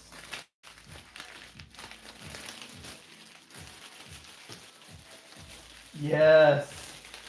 Because look at this. Look who else reached out. I still have his business card on my refrigerator. It is Justin Zoran, the president of WizKids. Oh, God, should I have even shown that? That's his contact information. That's the president of WizKids' contact information. Tell him that Rick says hi. But yeah, they were so cool. They were really excited about those videos because at the time they gained a lot of traction. Especially the Dwarven Forge versus Warlock Tiles video, that got a lot of attention. And it got a lot of negative attention from the Dwarven Forge community. And you know me, I love Dwarven Forge. But when there's a new kid on the block, the Dwarven Forge fans were not too excited about that. Trick or treat, smell my feet. Yep. All right. Dragon MK123. You want all the candy? You get if you want double candy, you get to pick 4 of these. So pick out which 4 would be in your ideal candy selection. Can you see them all? Okay. I don't know if you can see the Skittles anymore. There's still Skittles over here. Here's something I never got about some of your videos. Those small video game clips, whenever you did them. What are those? What small video game clips are you talking about? Small video game clips. I honestly don't know what you're talking about. What videos of mine have small video game clips in them? Halloween packs are top tier. Heck yes. We have Pokemon cards. We have Lego. And of course, we have full size candy bars. Oh, those. The Skyrim clips. I'm sorry. Those probably should not go on my main channel. But my PlayStation is linked to that YouTube channel. And honestly, I don't want to go through the trouble of figuring out how to change that, but I haven't posted one of those in a while, and I won't be. I'm kind of done with that for now. That was just, I don't even know what I'm on now. Am I on these 2? Those are just supposed to be funny, like in-game clips of what happens to me in Skyrim. Like one of them was, I felt so bad once. I went to Solitude, which is a city in Skyrim, and normally I'm really good. I don't kill NPCs, like just innocent villagers, for no reason. But sometimes I go on murderous rampages, and I will just go to a town and I'll just kill everybody. But of course I'll save my game first, and then I'll go to a town and I'll kill all the villagers, just to relieve some stress, you know, the usual.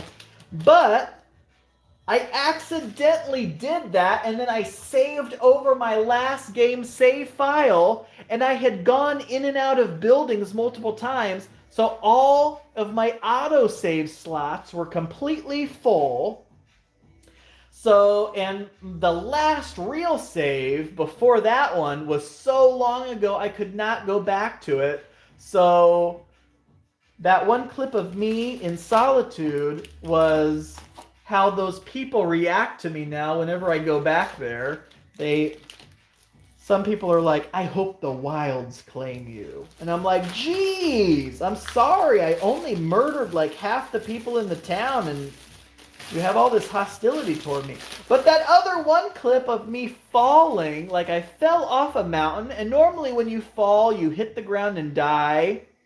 And sometimes when you fall for so long, you just die. But this time, the game let me fall so long that it was insane. It was like insanely long.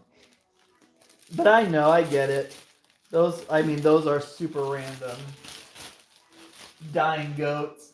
Yeah, that goat came to my defense. That goat was actually, like, helping me out. I couldn't believe it.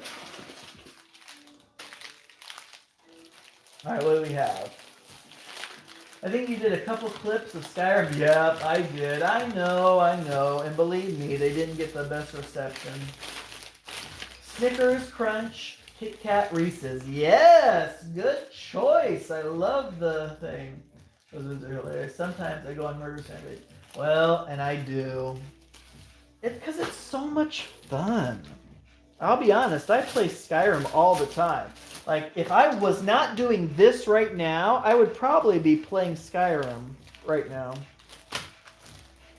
And I've done... Oh, we're done with the Snickers, so we're moving on to these now.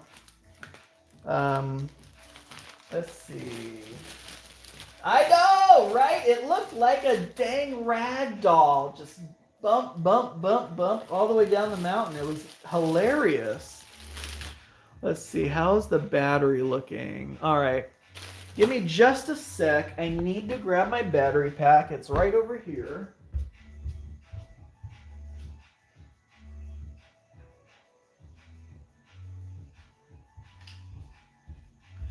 Oh my gosh, it's 1:30. I don't want to say Brain was right,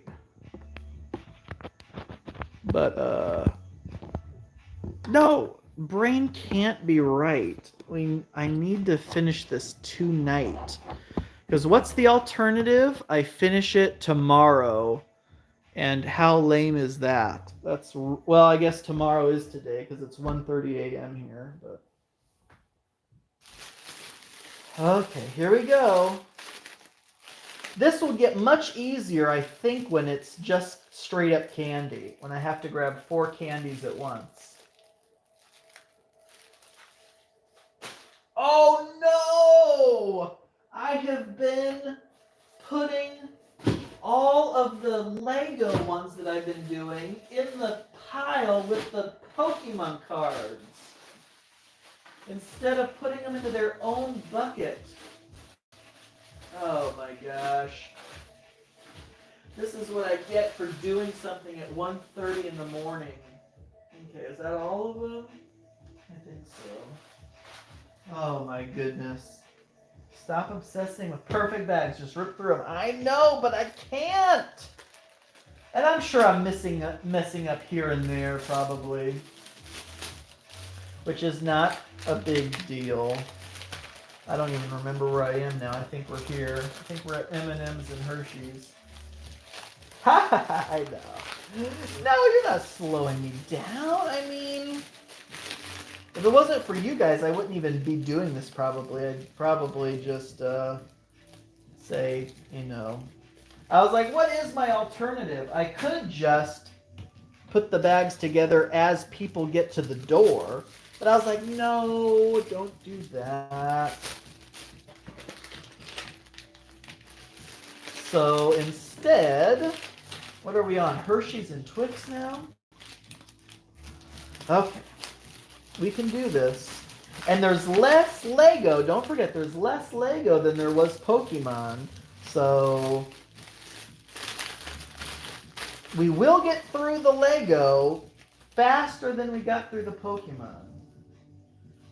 I know! Don't tell me that. I know that already. And I'm trying to not think about the fact that, yeah, if I snack on the candy while I'm doing this, but there will be less candy to have to pack. Don't tell me things like that because I can't be tempted by that kind of thing.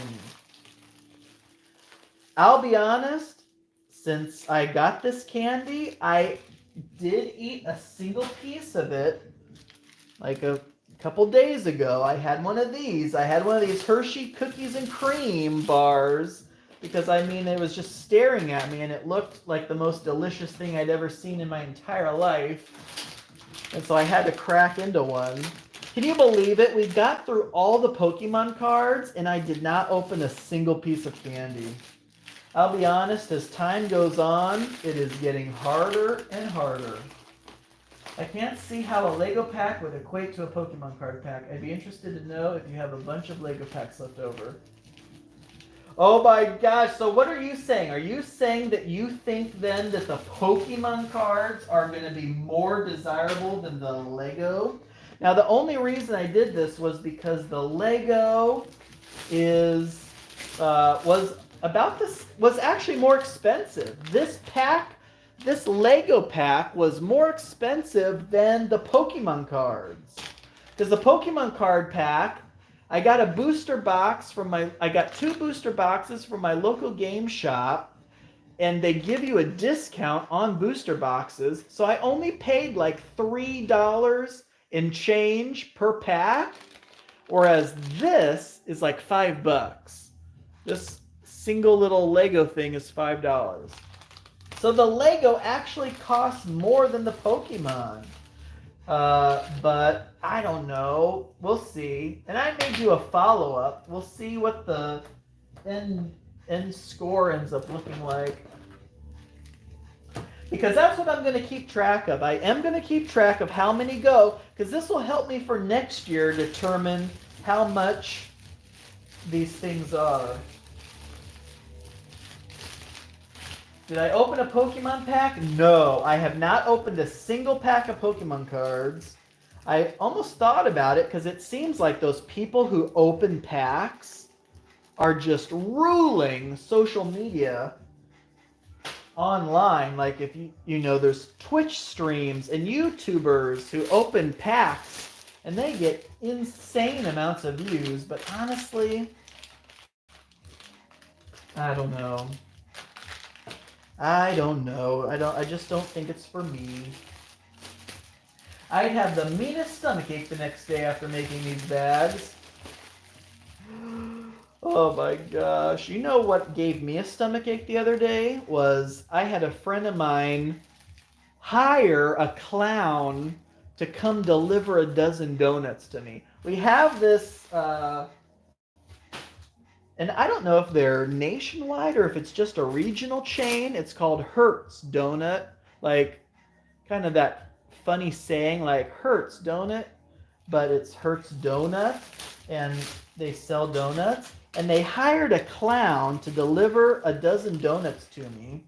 And first of all, it scared me half to death because it was like 9 a.m. on a Monday morning. Like, really?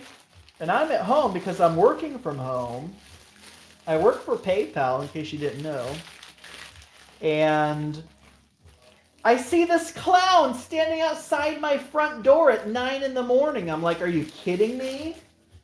So that, number one, scared me. But number two, of course, I had to eat some donuts. And I probably ate more donuts than I should have. Pokemon packs for kids outweighs Lego. Gosh! Well, you know me, I love Lego. So I thought, hey, let's do Lego. You know what I bet would have been better than this Lego, though? Because these are cool. These are the blind Super Mario Lego things. But the coolest thing, well, one of the coolest things is they have those blind minifigure bags, like of superheroes. Do you think that would have been better if you could have a blind Marvel DC superhero minifigure blind bag? That's what I'm thinking, but of course I didn't think about that till it was too late, and I had already spent, you know, however much money on these. We definitely need some stats at the end of Halloween. Who got what? How much is left over? Yep, for sure I will. I'll post it. I may do a recap video or something. And see who the big winner is. Place your bets. Do you think more kids are going to choose Lego sets? Or do you think more kids are going to choose Pokemon cards? Or the third option is double candy. You could also choose double candy and get 4 pieces of candy. And I know that one may be a big deal because I have a friend of mine with like an 8-year-old son And you'd think an 8-year-old would either love Lego or love Pokemon, but no, he wanted the double candy. And he does like Lego and he does like Pokemon, but he still went for the double candy. Isn't that crazy? I thought that was insane. Didn't think the Lego was costing more. I know, you may not. Because that's why I went with these, because these were the cheapest Lego I could get, and they were $5 a piece. And I don't know if I should admit this publicly, but I had to kind of break the rules in order to get these. Because if you go to lego.com, these are 10 per person. And it even says, when we ship these out, if we discover that you ordered multiple orders of 10, we're going to like blacklist you and cancel all your orders. Like they don't want you getting more than 10 of these. So I had to get my mom and I had to get my sister to also place orders. And I also had to go to some other avenues to get these. So people should be super excited that I was able to get 50 of these dang things because it took a lot of scheming in order to get 50 of them. Oh, am I still painting minis? I really am not. I still have my painting station. I still have all my paints and supplies. But I really am not painting miniatures myself anymore. I really just like purchasing already painted figures, whether that is me commissioning someone to paint them for me or just buying pre-painted figures. I know that is heresy in some circles, but it is what I like. Superhero pack would have been better. Yeah, I agree. I wish I would have thought of the superhero pack before I got the Super Mario ones. Double candy will sell more. You'd go double candy. What packs did I get? Are you talking about Pokemon cards? For the Pokemon cards, I got 2 booster boxes of Evolving Skies. And I heard Evolving Skies was pretty good. So this isn't... I mean, can you believe if I would have given away Celebrations? That would have been insane. But Evolving Skies was an okay set from what I heard anyway. Such dedication for the Lego packs. Yep, that's right. Because when Rick has his mind set on doing something, money is no object. We throw the budget out the door. You know how, oh my gosh, I don't think you even want to know how much this Halloween cost me. So, what's 4 times 36? What is that? 120... 4 times 8 is 24. So $144 a booster box times 2. $288. So about $300 in Pokemon cards. It was about $250 in Lego. So there's over $500 right there, right? Am I doing the math right on that? $500 in that. Probably another $200 to $300 in candy. I mean, yeah, we went really crazy with all this stuff.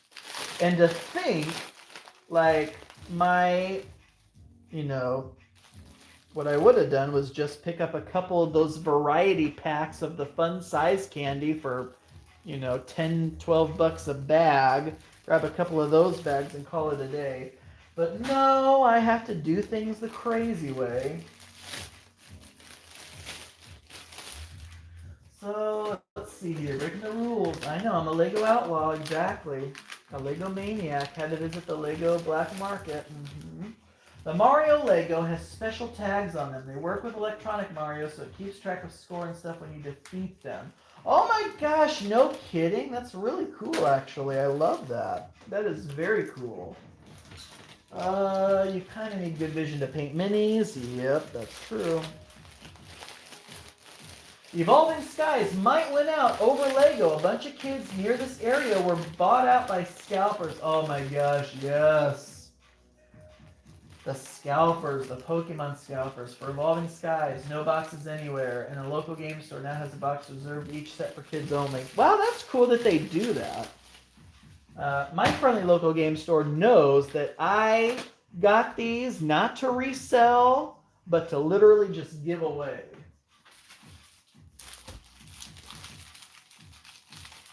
Yep. Thank you, Hal. I appreciate that. It is fun for me, too. Are you kidding me? Like, I can only imagine when I was a kid, if someone gave me the option, oh, hey, do you want Lego? Do you want Pokemon cards? Do you want 4 full-size candy bars? What do you want? I would have lost my darn mind. And that's where I'm a little cautious because I'm like, obviously, if like a little toddler, a 2 or 3-year-old waddles up to the door, I'm not going to give them a choice because they can barely verbalize anything. They just got a hold of their motor skills for the first time. So I'm just going to give the really little ones the double candy and hope that that is okay.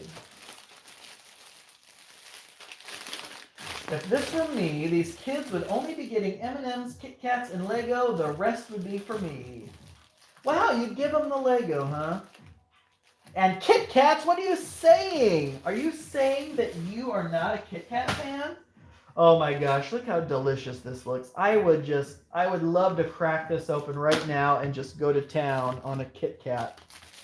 But we got work to do. We can't be snacking. Apple. Yep, you're right. I should be giving out fruit, right? Fruit and dental floss. All right, what am I even on now? I'm still on Kit Kat, right? Kit Kat and Crunch. You're getting sleepy. And you're getting sleepy. Kit Kat, thick are good too. Am I getting sleepy? It's almost 2 a.m. here. Honestly, I still wanted to do things tonight. After I finished this, I still wanted to do stuff. I either wanted to watch a movie or play Skyrim. So I'm hoping that once I get done with this, I will still be able to spend at least an hour or 2 doing that. I mean, I don't have to get up tomorrow very early. Oh no, look, I just ripped the bag.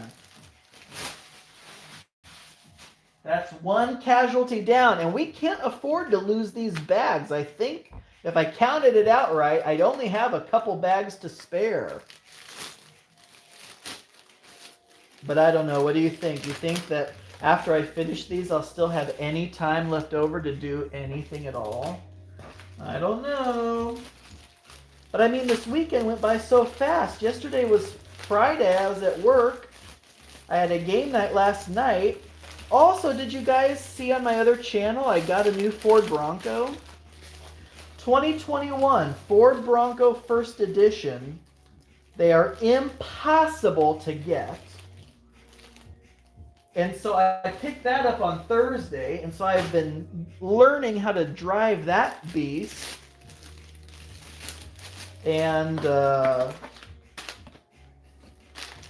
where am I? I think I'm on Kit Kat and Butterfinger. So I've been learning to drive my new Ford Bronco, and I had a game night last night after work, and then today I had to get all my Halloween stuff in order, and then I had another game night, and then now I have to do all this because I procrastinated. And then tomorrow's Halloween, and then I did take Monday off. I took Monday off work because I have to take down all my Halloween decorations. And then that's it. Then I have to go back to work Tuesday. So where the heck did the whole weekend go? And I have a busy week at work too. Oh my gosh. And it's a short week because they're giving us Friday off as what they call a wellness day. Thank this, I'm going to need a wellness day. But I have a so it's only a 3-day work week for me this upcoming week, but it's going to be jam-packed. I have so much stuff to do. So really, it's just really tonight, like after I do this, I really want, I just want to have some snacks and play Skyrim. Is that too much to ask? Alright, what am I doing here? Wow, I need to pop over to your place of turkey. Yes, you absolutely do. You get your choice of a Pokemon booster pack and 2 full-size candy bars, or a Lego set and 2 full-size candy bars, or 4 full-size candy bars. Can you believe it? It's insane. Thank you, Hal. The Bronco is so insanely beefy. It is so much thicker in person than the pictures I've seen of it. Like, it doesn't do it justice. It's a big old beast. Better than a Jeep? I think so, because it has independent front suspension. So now, before you start screaming, because I know everyone in a lot of people in the off-road community want the solid front axle, but what am I going to be doing most of the time? Will I ever take it off-road? Maybe down the line, but because the one that I got is a limited edition one, I'm probably going to baby it for a little while. But what am I going to be doing mostly with it? I'm going to be driving on-road, and that's where the independent front suspension shines. So it drives on-road better than a Jeep. But the Jeep may have a... Oh, God. Did I just do Gushers with Kit Kat already? I think we're moving on to M&M's.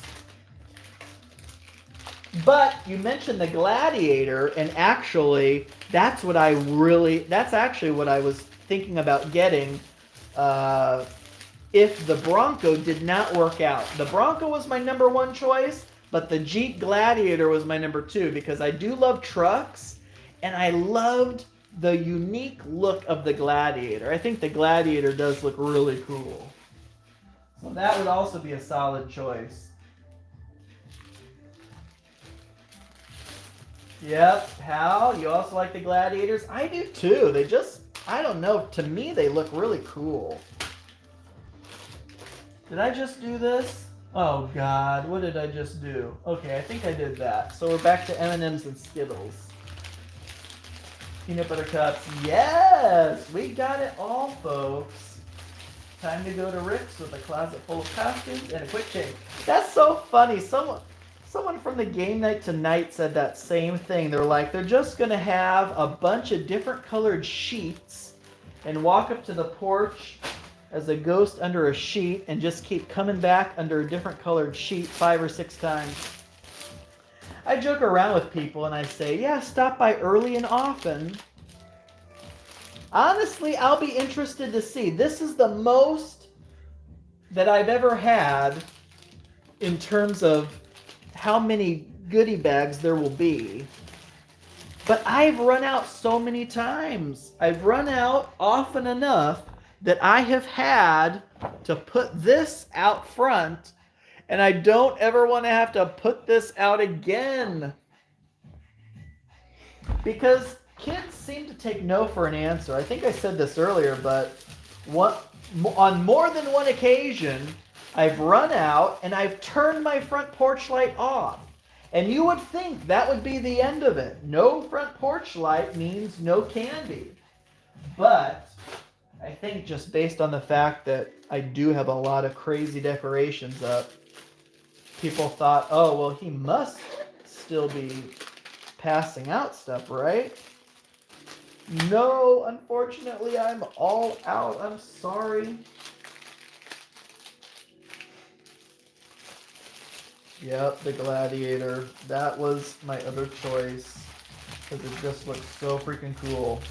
But I'm telling you, this Bronco is a beef machine. It has so many freaking cool off-road features, but even just the luxury features it has are so sweet. So I got the all-black leather interior. I got the 12-inch touchscreen. It has a wireless charging pad. And of course it has Android Auto to go with my Android phone. So I'm literally just, listening to my YouTube music playlist as soon as I get in the car.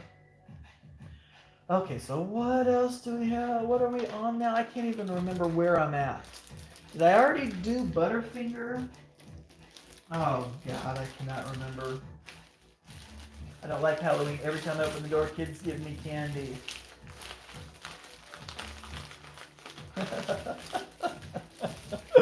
The funniest thing was a friend of mine's daughter is doing a school fundraiser where she is selling these bars of chocolate. They're $1 each. And if you're in the United States, maybe you may have something elsewhere similar. But in the US, I gotta think that you know all about this. It's called World's Finest Chocolate. And schools use them to sell them for fundraisers. And they're $1 a candy bar.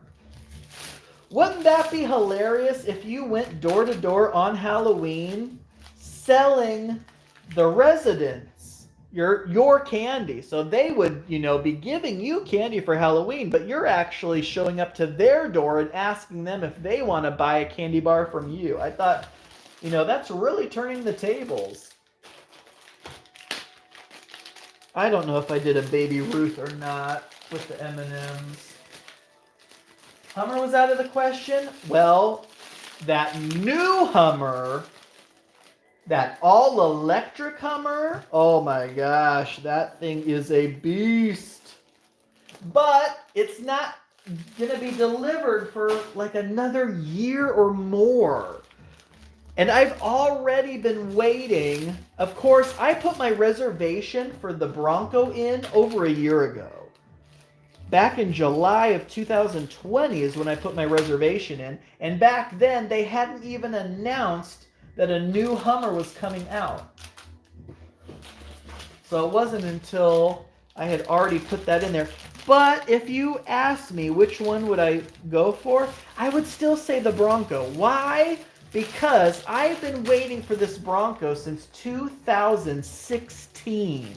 Because in October, and I looked this up, in October 2016, I made a Facebook post that I had heard that the Bronco was returning. And that's the first mention of it I can find on my timeline.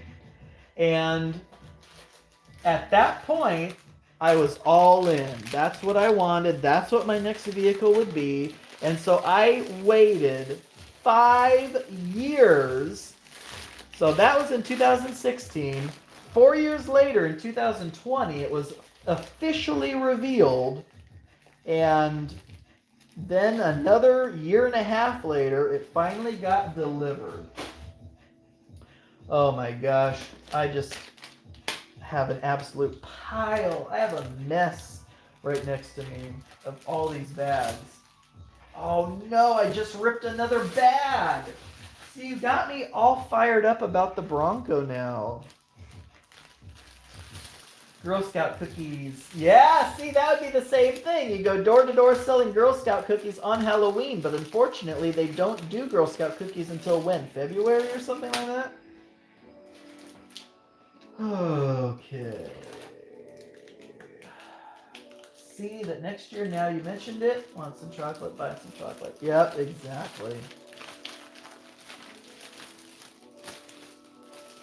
Cybertruck.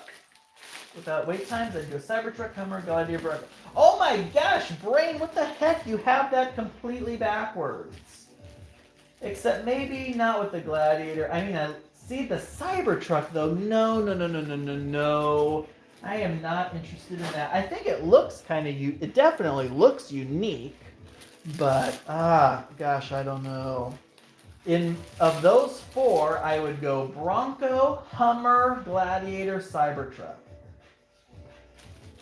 But what about G-Wagon? G-Wagon is the only thing that I would put ahead of the Bronco, but I'm not interested in spending $200,000 on a G-Wagon. Which I know, like the base model retails for like 100,000 something, but good luck finding one for that. Right now, commodities are so scarce. Good luck finding a G-Wagon for less than $200,000. Let's see. Surprised there's no dice in these. Guess what?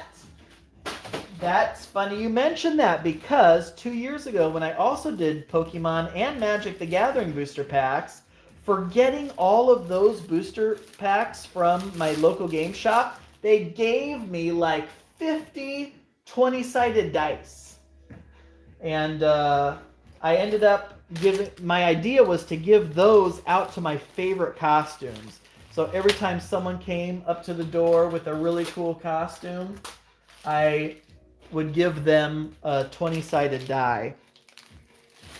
Maybe dice will be something I do in the future, but it's one of those things where it's like, yeah, for me, I love dice, but I don't know. I don't know that dice would necessarily appeal to a lot of kids.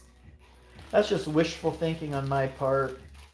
But I know that they seem to like Lego and Pokemon cards at the very least.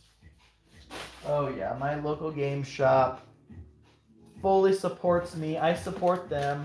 You know, back in the day, I used to do most of my game shopping online for the discount.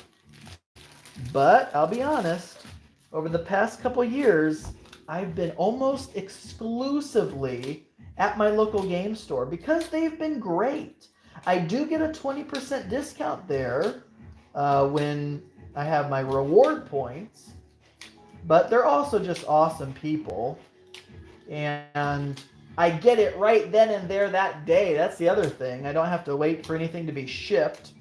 Now, I will go online if they don't have something in stock and maybe they're not necessarily sure of when they'll get it in stock. Then in those situations, I may, go online. Because there's some games that I absolutely cannot wait for.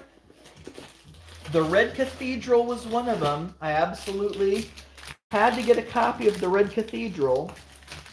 And my friendly local game store didn't have it and weren't sure when they could get it, so I had to go online. Keep ripping bags. I know. Well, I've ripped 2 so far, so that's not terrible, right? Out of like 160 bags, I've only ripped 2. 20% is OP.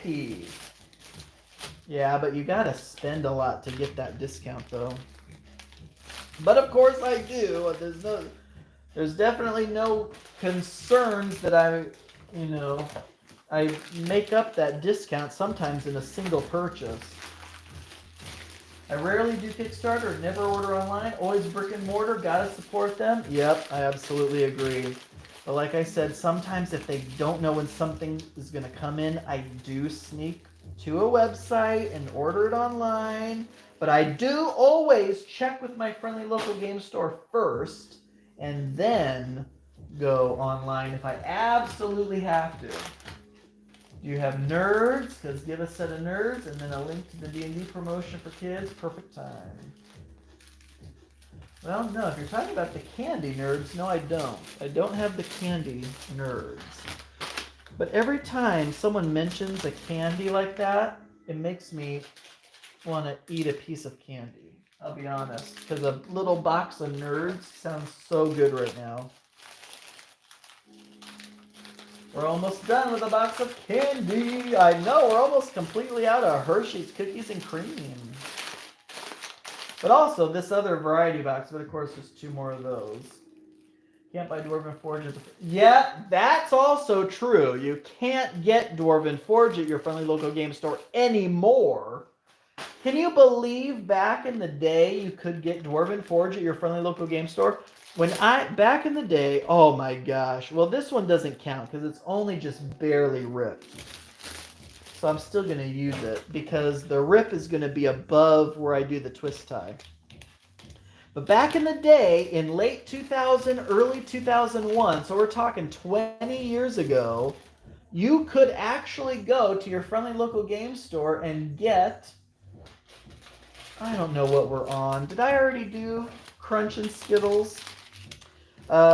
You could get Dwarven Forge. That's where I got my very first resin Dwarven Forge sets back in 2001, 20 years ago. I was only like 12 years old. And I got my first Dwarven Forge resin set from my friendly local game store. I miss those days. I miss the days of being able to walk into a game store and getting Dwarven Forge. But you now have Warlock tiles, and I know it's not the same thing necessarily. But I still love them. I still do.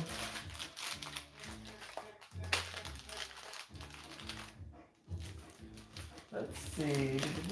No real choice. No game shop here. Little town in Australia has zip.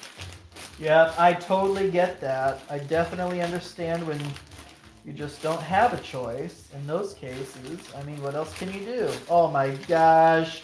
Do those Skittles look so good or what? I feel like I'm about to rip into a pack of Skittles. Those sound so good right now.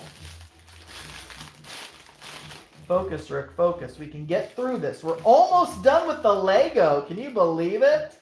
And then it's just on to quadruple candy.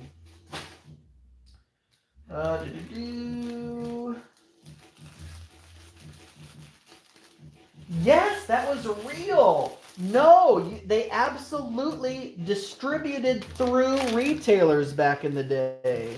And of course, this is decades before Dwarvenite came out. I feel like I'm like duplicating things. Have I already done all those? Tell me about it. Yep. Shipping, feel for you. Be quicker if I went and walked in, got my package myself. Oh god. Perfect friendly little game store has 3D printer, can print the tiles and minis. That would be kind of actually interesting if they did their own 3D printing service for you, like Shapeways or whatever the thing's called. Skittles, peanut butter cups. Any extra? Yeah, I know, right?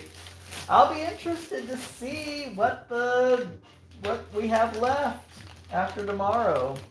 I know, I want a peanut butter cup too. I just want them all. All right. Look at that. We are now done with a box. Look how cool this box. Oh no, there was a Butterfinger hiding. There was a Butterfinger hiding in the box. Unbelievable. But yeah, look at that. So this box actually shuts like this. And then when you open it up, you can flip it all the way around so that it's at an angle when it's being displayed. How cool is that? All right, but anyways, so the first one's on the house. You know I want to, but I can't. Because you know, I'm probably going to run out of bags that have Skittles, and some poor child is going to come to the door and say, please, just one pack of Skittles, please, that would make my Halloween. And then I'll be like, oh, darn it. I got peer pressured into eating that bag of Skittles. I'm sorry, small child, but I'm all out of Skittles. Can you believe it? How sad would that be? Do the Secret Santa board game thing. Ooh, that I always want to do Secret Santas. And pulled a guy from Australia, cost an arm and a leg because a lot of stores weren't doing online. He got it in late January, sent in November. Oh my gosh. Fudge! No, that was the first yawn. That was my first yawn of the stream. No, he can't be yawning. We still have a lot of candy. Look at this. This is it. This is the last Lego. We can do this. We are so close. Oh my gosh, I can feel it. I don't even know what the next one's supposed to be, but I'm just going to do a Gushers and a Reese's. Yeah, at least they got it in the end. That's what matters. I don't know if any of you are on Board Game Geek, but they do these math trades. But they also do the Board Game Geek Secret Santa. And I always kind of want to do that. And swap games with someone. That would be really cool. Okay, here we go. It is now the lightning round. It is just quadruple candy. Now, actually, I have a special order. Oh my gosh. Standing up that long was not fun. Thoughts on board games that conclude after a certain amount of turns and then you tally points to determine the winner versus defeating a boss or last player standing to determine winner. Not a fan of turns and points. So anticlimactic. Well, that's a tough one because my gosh, there are so many Euro games that just last a certain number of rounds and then you count victory points. I mean, that almost sounds like you're comparing a Euro game to an Ameritrash game, like, economic worker placement game versus a Ameritrash dungeon crawler or something like that. I love them both. I'll be honest, I do love them both. I get all my packages, just need to wipe the webs off. Oh my gosh. BGG Secret Santa for the one player guild. Nice! Awesome! I want to do a BGG Secret Santa. But anyway, okay, so brief moment here. I gotta check because some friends of mine told me specifically what they're gonna bring their kids over. And they told me a specific combination of things they want. Oh gosh, so here we go. I gotta go find it. I should have written it down. Let's see. Here we go. Okay, so what did people say? What did I say? Okay, so someone says we're all going for Pokemon. All right, that's fine. Okay, so here we go. We have our first order, and this one is kind of breaking the rules a little bit. This child wants Gushers. They want Crunch. And they want Hershey's Cookies and Cream twice. Now, you know what I said? We don't normally do this, but for this special person, they're going to get this. And this was the kid that wanted the double candy. He didn't want Pokemon or Lego. He just wanted the double candy. So I got to set this one aside. This is a special one for someone. And then I also have to set aside, I think, 3 of the Pokemon ones, because this other guy, all 3 of his kids want the Pokemon, but they didn't have specific requirements for the candy portion of it. All right, so this is what we have left, folks. We just have to baggy up all of this candy now. Okay, let's see. Blood Rage. There you go. That's a good hybrid. And Scythe. That's new people ordering what they want, probably. That's so funny, I know. No, this is just for friends, though. I post on Facebook that I'm passing out stuff, but if friends with children want to stop by, I could make sure to set some aside for them, and then while I'm at it, just tell me what they want specifically, and then I can do that for them. But for all the other trick-or-treaters, they're just going to get whatever the case may be. They do still get to choose Pokemon, Double Candy, or Lego, though. One thing you haven't said yet, or perhaps I missed it, but are you dressing up? Cookies and cream. I do love me some white chocolate. I know, yes. I am not dressing up, but I am going to be wearing this mask. Just so that there is a little something kind of creepy going on when I am passing out the candy. The other thing is the child has to make it up to the front door.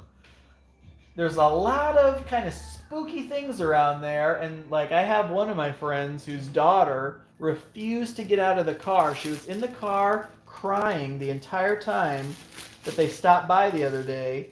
And I told her, I said, when she comes over on Halloween, she's got to make it up on the porch. If she doesn't make it up on the porch, she doesn't get the candy. That's the whole point. I know, is that kind of mean? I'm sorry, but that's the way the cookie crumbles. That's the way the Hershey's Cookies and Cream crumbles. You've got to make it on the porch to get the candy. Moving the camera to this position makes it harder to see you packing the bags. Up. Okay. Yep, that makes sense. Now you can see you guys chat too. See that over here? We don't want to just see the candy slowly dwindling. That's so funny. I know. I get it. Hi, Rick. I'm back. Ben, welcome back. And I see you changed your name, so hello there.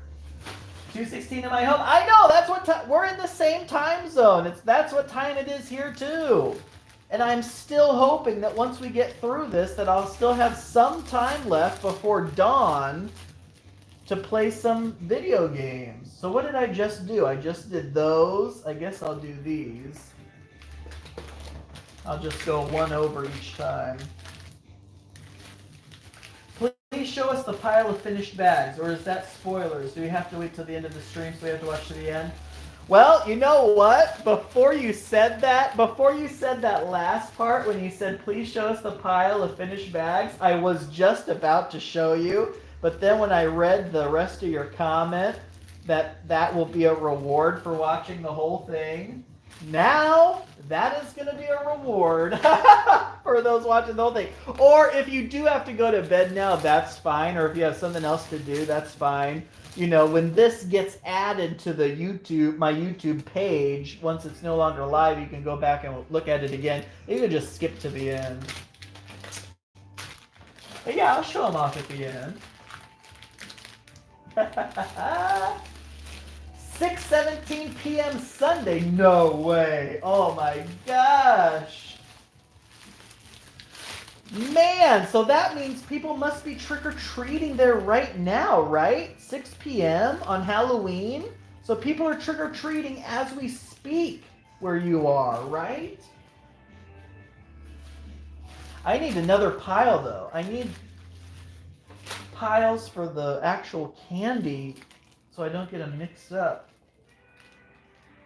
I just realized you're only 11 hours away from me, so technically I could drive out before Halloween ends and get a bag. Are you saying it's 2:16 p.m. where you are, or a.m.? It's 2:19 a.m. here. Where in the world do I go from here? I think I'm going here.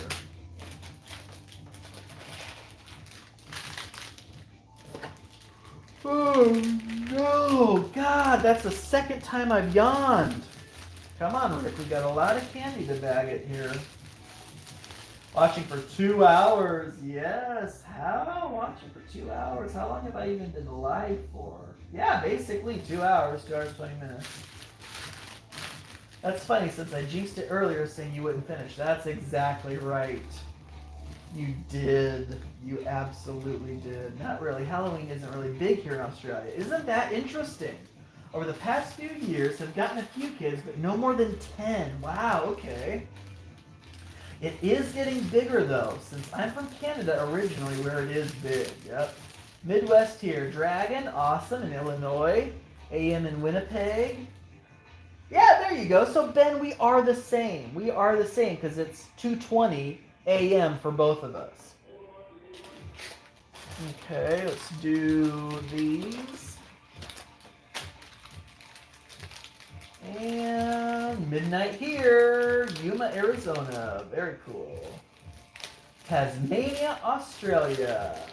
Hal, it's 1:20 in Western Canada. Oh my gosh, Hal, what are you doing up this late? Are you normally a night owl?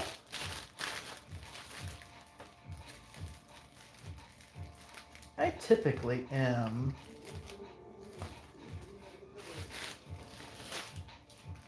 Sometimes I will go to bed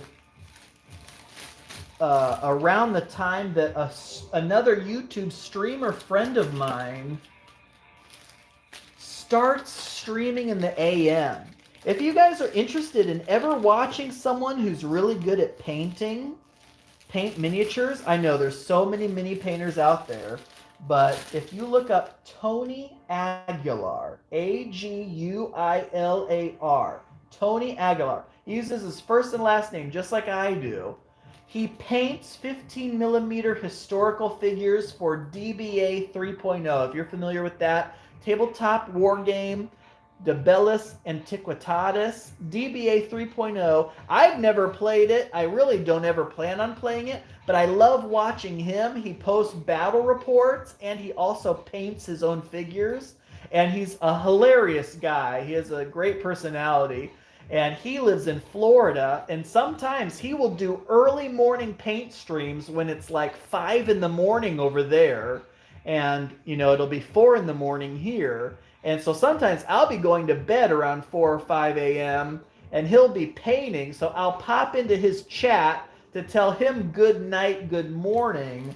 But yeah, definitely look him up. If you want to see someone who's really good at painting and they have a great personality, and if you also want to watch some historic battle reports, look up Tony Aguilar, Aguilar.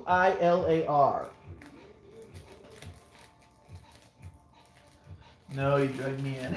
Oh, that's fantastic. People come by anytime for Rick and chocolate. Yes, indeed.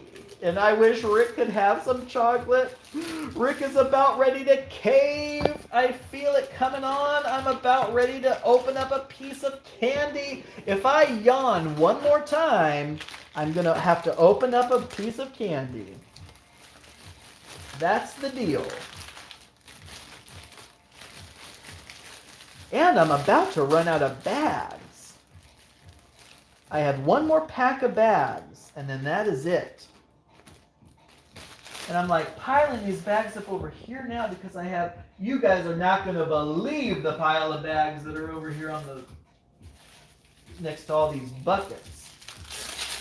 It's insanity. All right. Oh, I have my Facebook thing up. I don't think anyone on Facebook even did anything to this link that I shared. All right, that's okay. I mean, it is technically midnight over there anyway, or 2 a.m. over here anyway.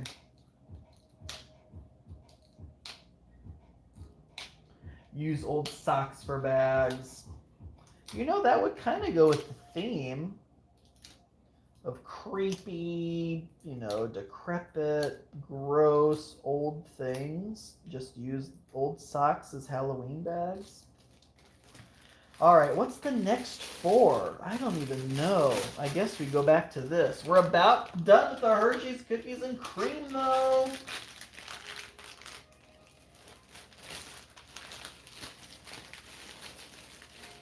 Holy socks. Well, you don't want the Snickers bar to fall through the hole. But, you know, I guess it depends on how big the hole is.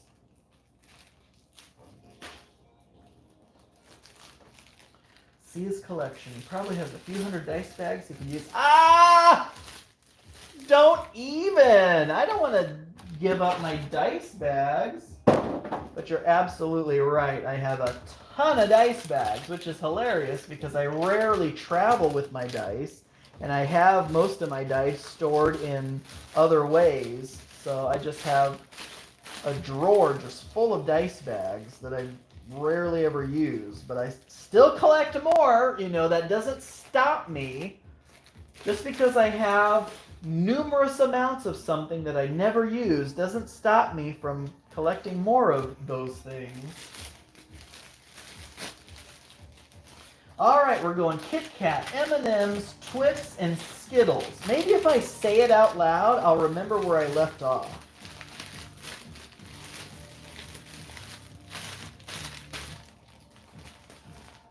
A true collector.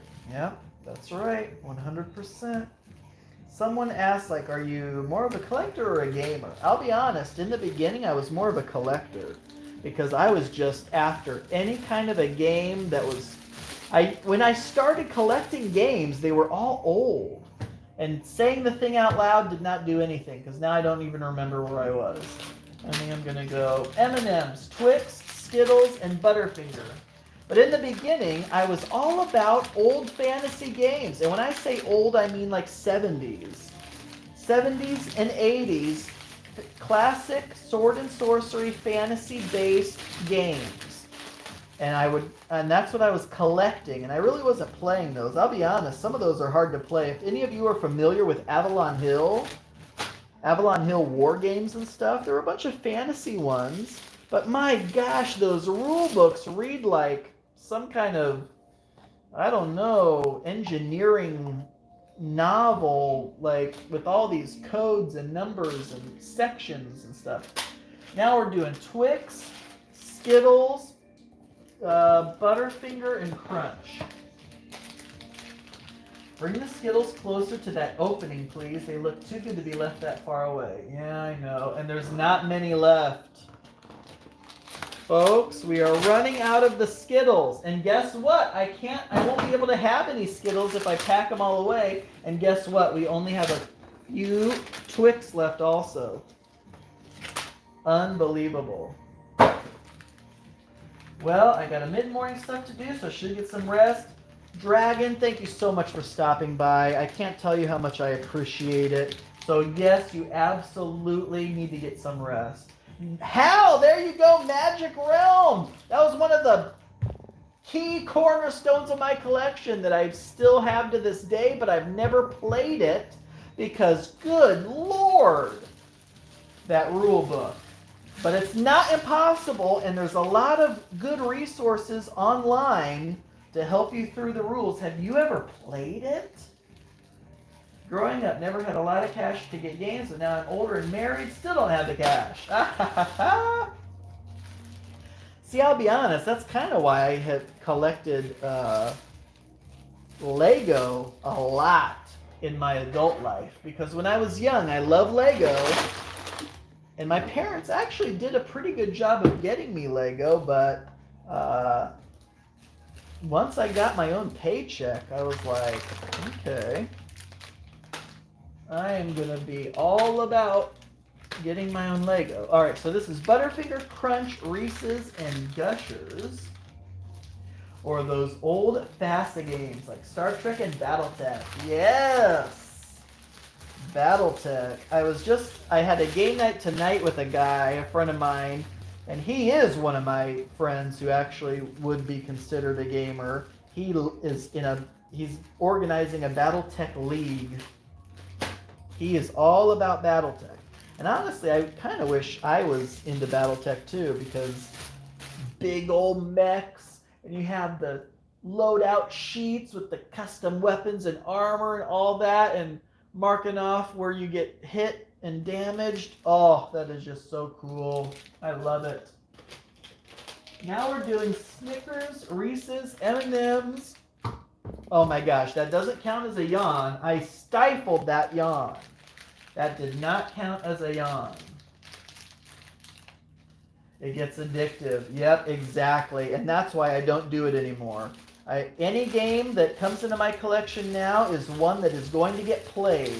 And that's why I did those videos, those unpunching board games videos, because that's what I'm going to do.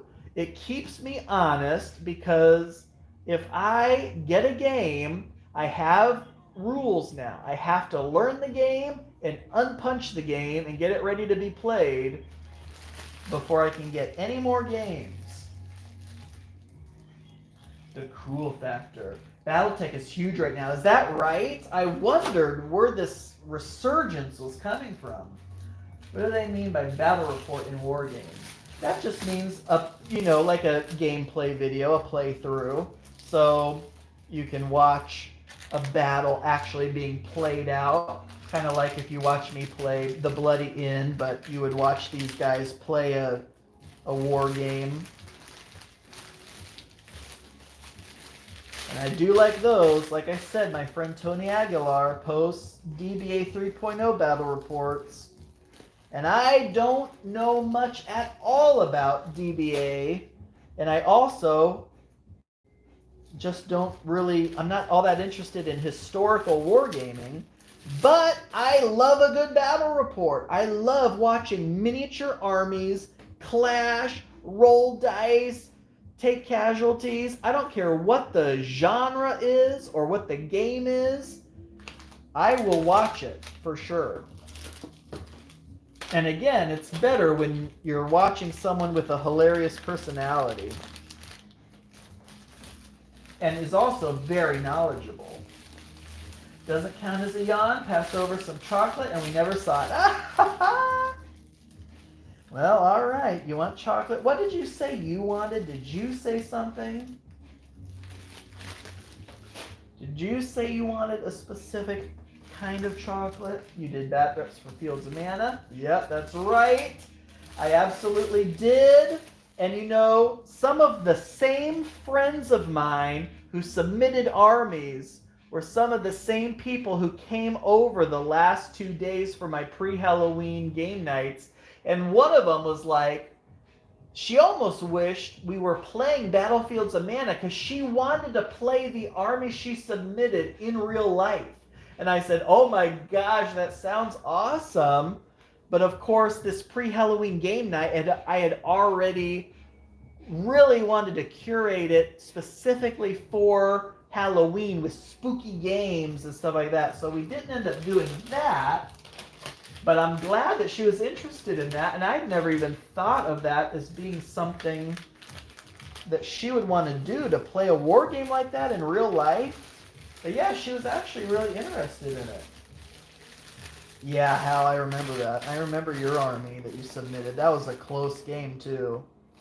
Those first, I think it was two, the first 2 or 3 were really close. And the last one, which actually featured an army by, again, I'll say my friend's name, Tony Aguilar. He submitted an army as well, and that game ended up in a tie. That was the very first Battlefields of Mana battle that I've ever played that ended in a tie. Isn't that crazy? I cannot believe it. All right, so now I'm just kind of putting some of these together with candies that I have a lot of. Like, I still have a lot of Gushers. So Snickers, M&M's, Reese's, and Gushers.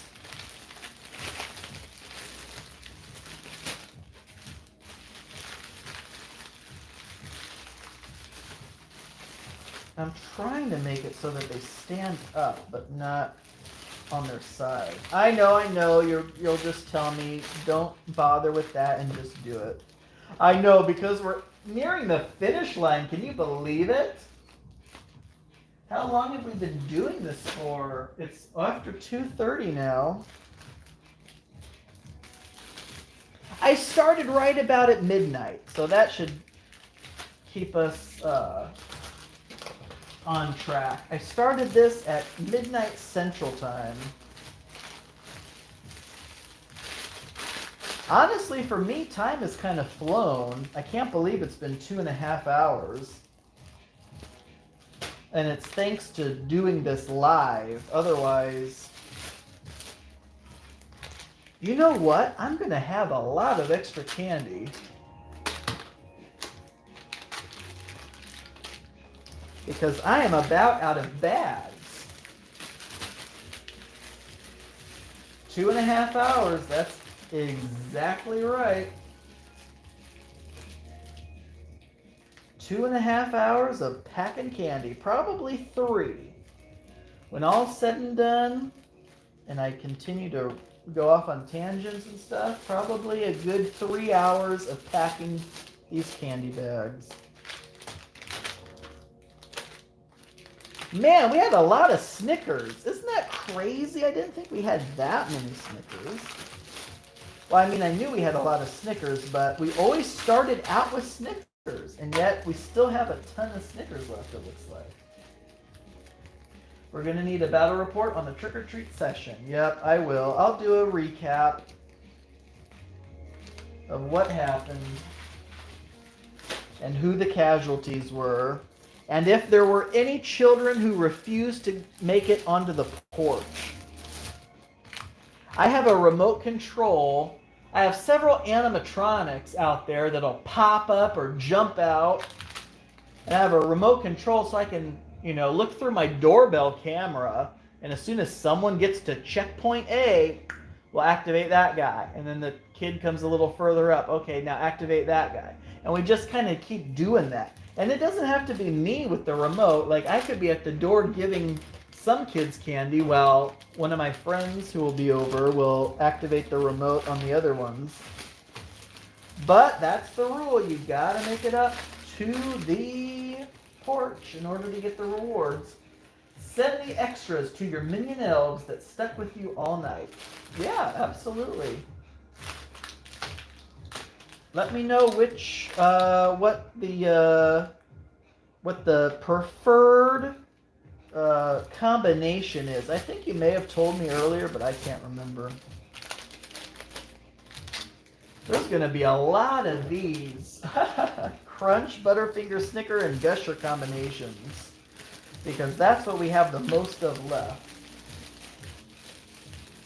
That's the real plan. Scare all the kids and the chocolate's all mine. I know, right? Okay, well, you know, I gave them a shot. I gave them a fair opportunity. Just make it onto the porch and you get the goods.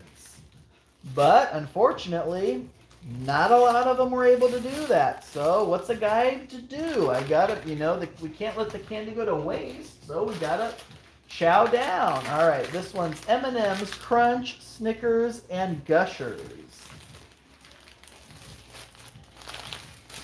Best combo, peanut butter cup, Snickers, Crunch, Kit Kat. Did you say that one earlier? That sounds familiar.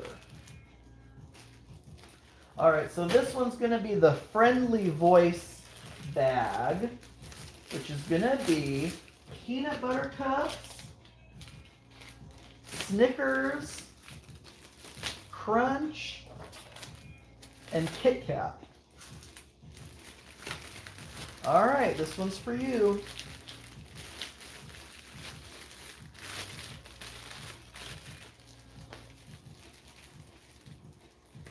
I want to kind of do one of these Skittles ones last. Because I kind of want a pack of Skittles for me. Never said it, probably thought of it 100 times, but yeah. Well, maybe telepathically I sensed it. We have a lot of Gushers left. A lot of Gushers and a lot of Snickers.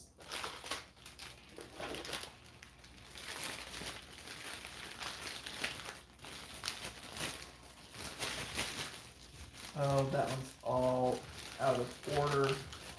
Okay, there we go. Because I do still want, like, the candy to kind of face outside of the bag. Not that that matters at all, but you know me.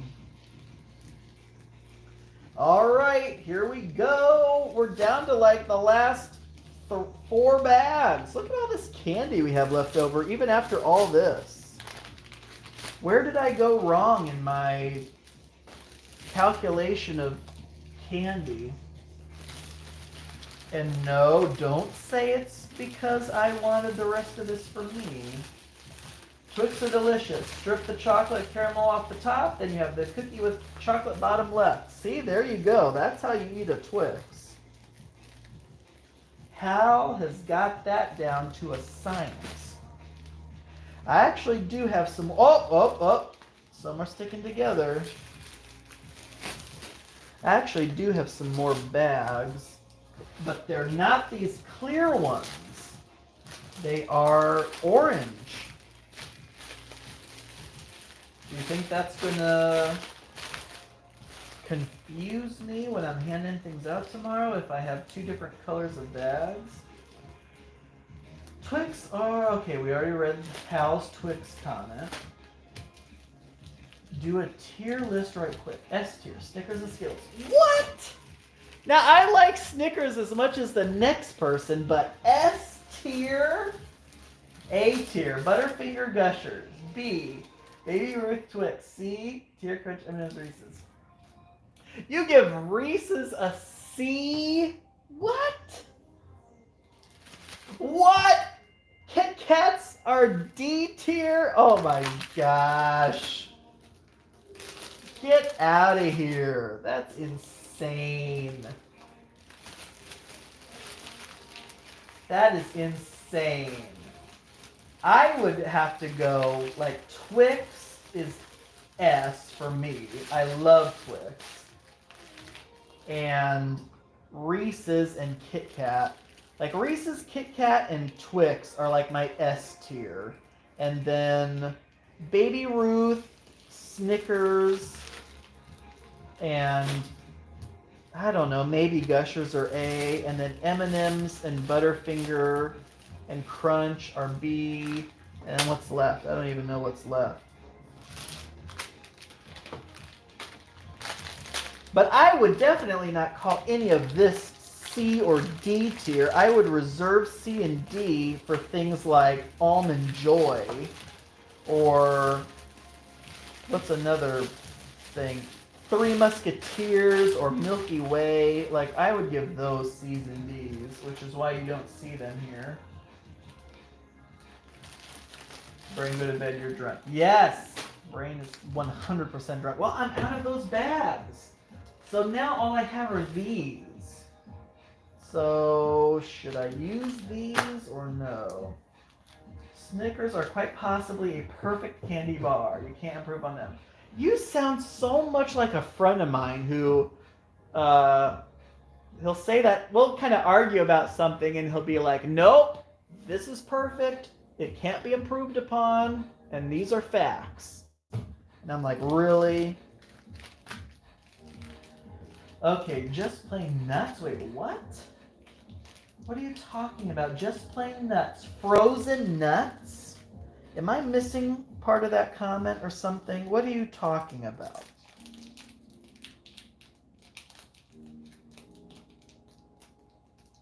Frozen nuts? I don't understand. Now these bags, I don't even really want to use these bags because you can't see through them.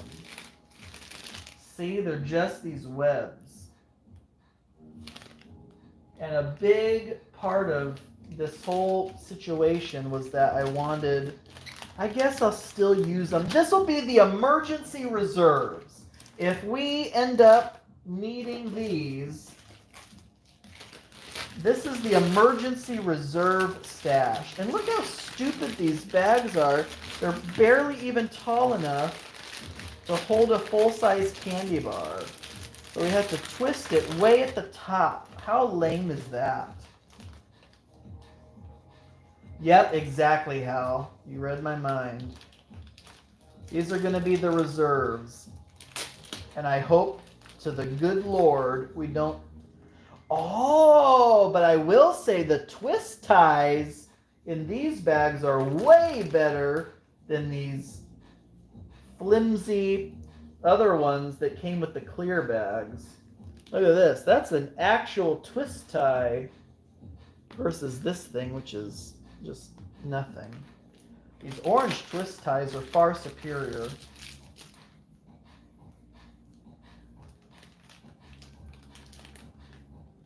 Oh, yeah, nuts. Yeah.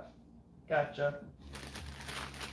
Peanut butter M&Ms, that's a different story. But plain M&Ms, yep. Now that I'll agree with you on. Now I'm not like anti-plain M&Ms. I will eat them.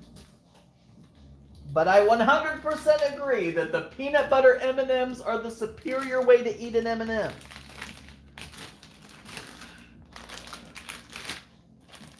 Gushers, Snickers, Butterfinger, and Crunch.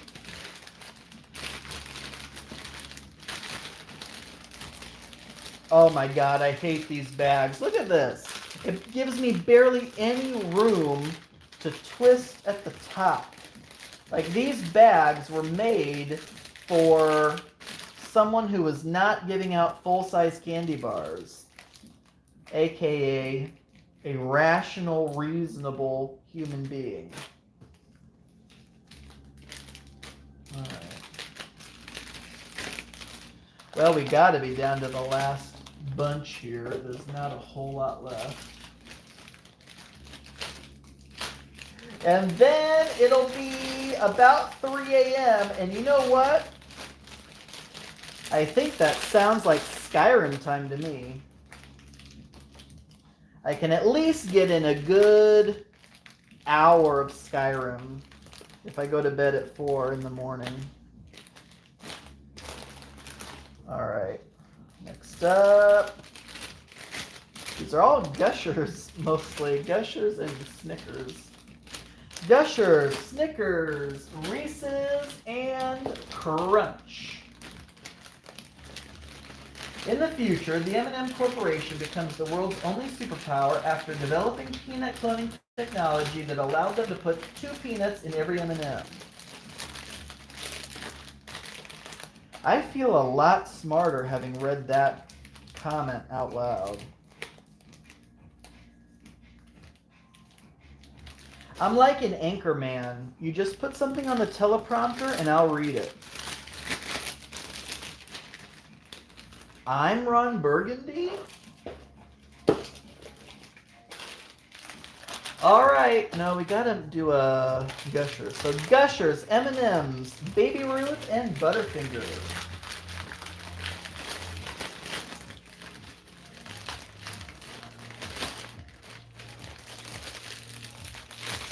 What do we got? What do we got? 1, 2, 3, 4, 5, 6, 7, 8, 9, 10, 11, 12, 13, 14, 15, 16, 17, 18, 19, 20, 21, 22.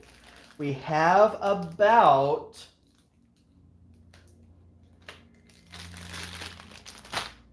5 bags left worth of candy, and then we're done. I'm sorry for having doubted you. You're in the red zone. You know what? It takes someone with a lot of dignity to be able to admit when they were wrong. So you know what? Apology accepted. Guessing Butterfinger last bar pick. Well, see, now that you said that, like, it makes me want to grab the Butterfinger net. The 2 Butterfingers for the next 2 bags.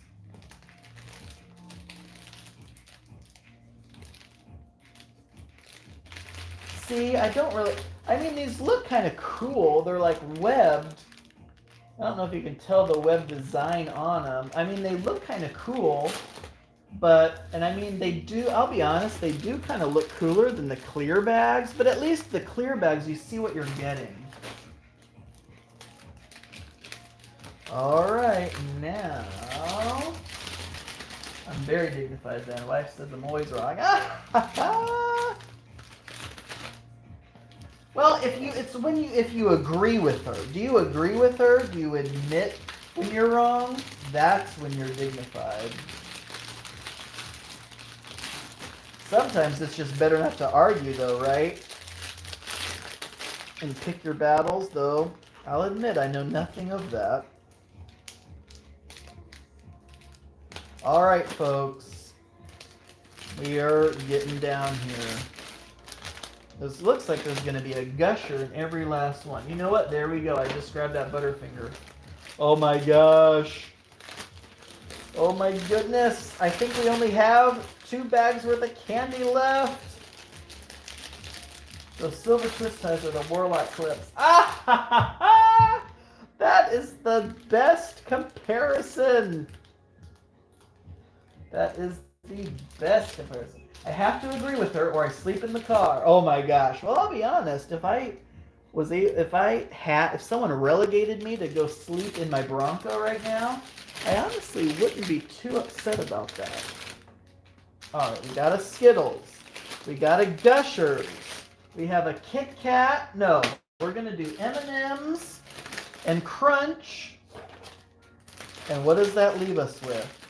That leaves us with 6 pieces of candy. 1, 2, 3, 4, 5, 6. Yep. Oh, God. What did I do wrong here? Why is this so tall? Those Crunch bars are just really tall.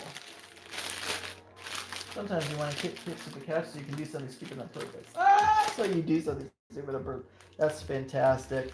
I'll be honest, I fall asleep on the couch all the time. All right, this is it. The last bag. And so that means there's going to be 2 pieces left over, and I'm going to make sure that it's 2 pieces that I want. Honestly, right now, I'm feeling like fruit. You know I've been lusting after the Skittles the entire stream, so I'm going to do Skittles. And I also want Gushers. So I'm going to save Gushers and Skittles for me, and then this one's going to be Twix, Reese's, Kit Kat, and Gushers. This is the last bag. Can you believe it? All right, and for those of you who actually did stick around this long, I'm going to show you the unbelievable pile. I mean, this is absolutely insane. You're not going to believe how many bags there are. And I don't even know, oh God, sorry, I'm kicking the tripod. You are not going to believe how many bags there actually are. Okay, so let's get this off of the battery, I guess.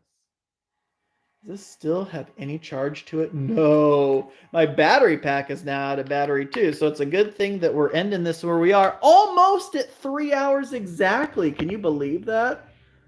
Sorry, I'm taking you off of the tripod. So here is all of the double candies. There's just so many double candies. Here is all of the Pokemon card bag. And I'm going to have to go through this because it kind of merged into the bucket that had the Lego.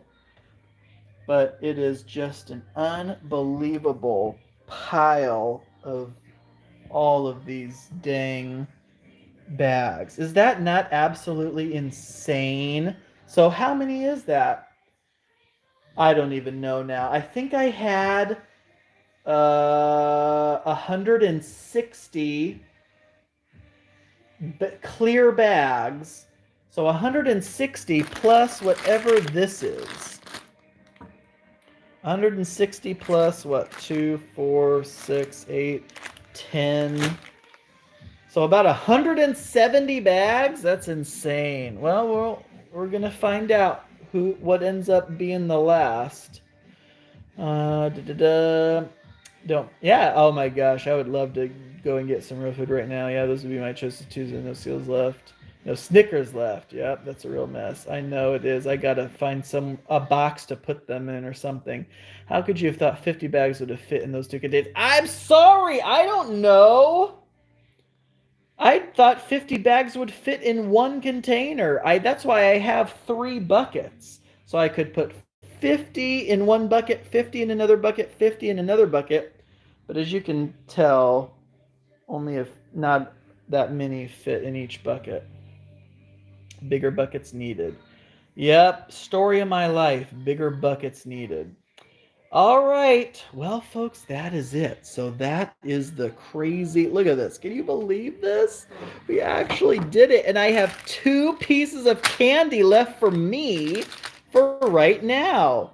So that'll do it for tonight. And I promise I will give a full report of what ran out first, how many went after the Lego, how many went after the Pokemon cards, how many went after the double candy. And it is now time to go to sleep. It's almost 3 a.m. here, Central Standard Time. Suddenly feel ill, spent too much time packing them, can't answer the door. Yeah, I know exactly, right? Thanks for the hangout. You are a gem. How? You are the gem. Thanks for taking the time to tease us with mounds of chocolate. No problem, friendly voice. That is what I'm here for. Is that another Gushers at the top left? No, that is the bag that I put together at the beginning of the double candy thing, because this was that custom order for a friend's child.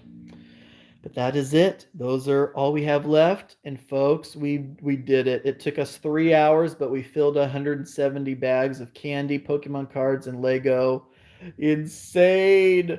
But you all have a good night. I know I will. Happy Halloween, and I will talk to you all later.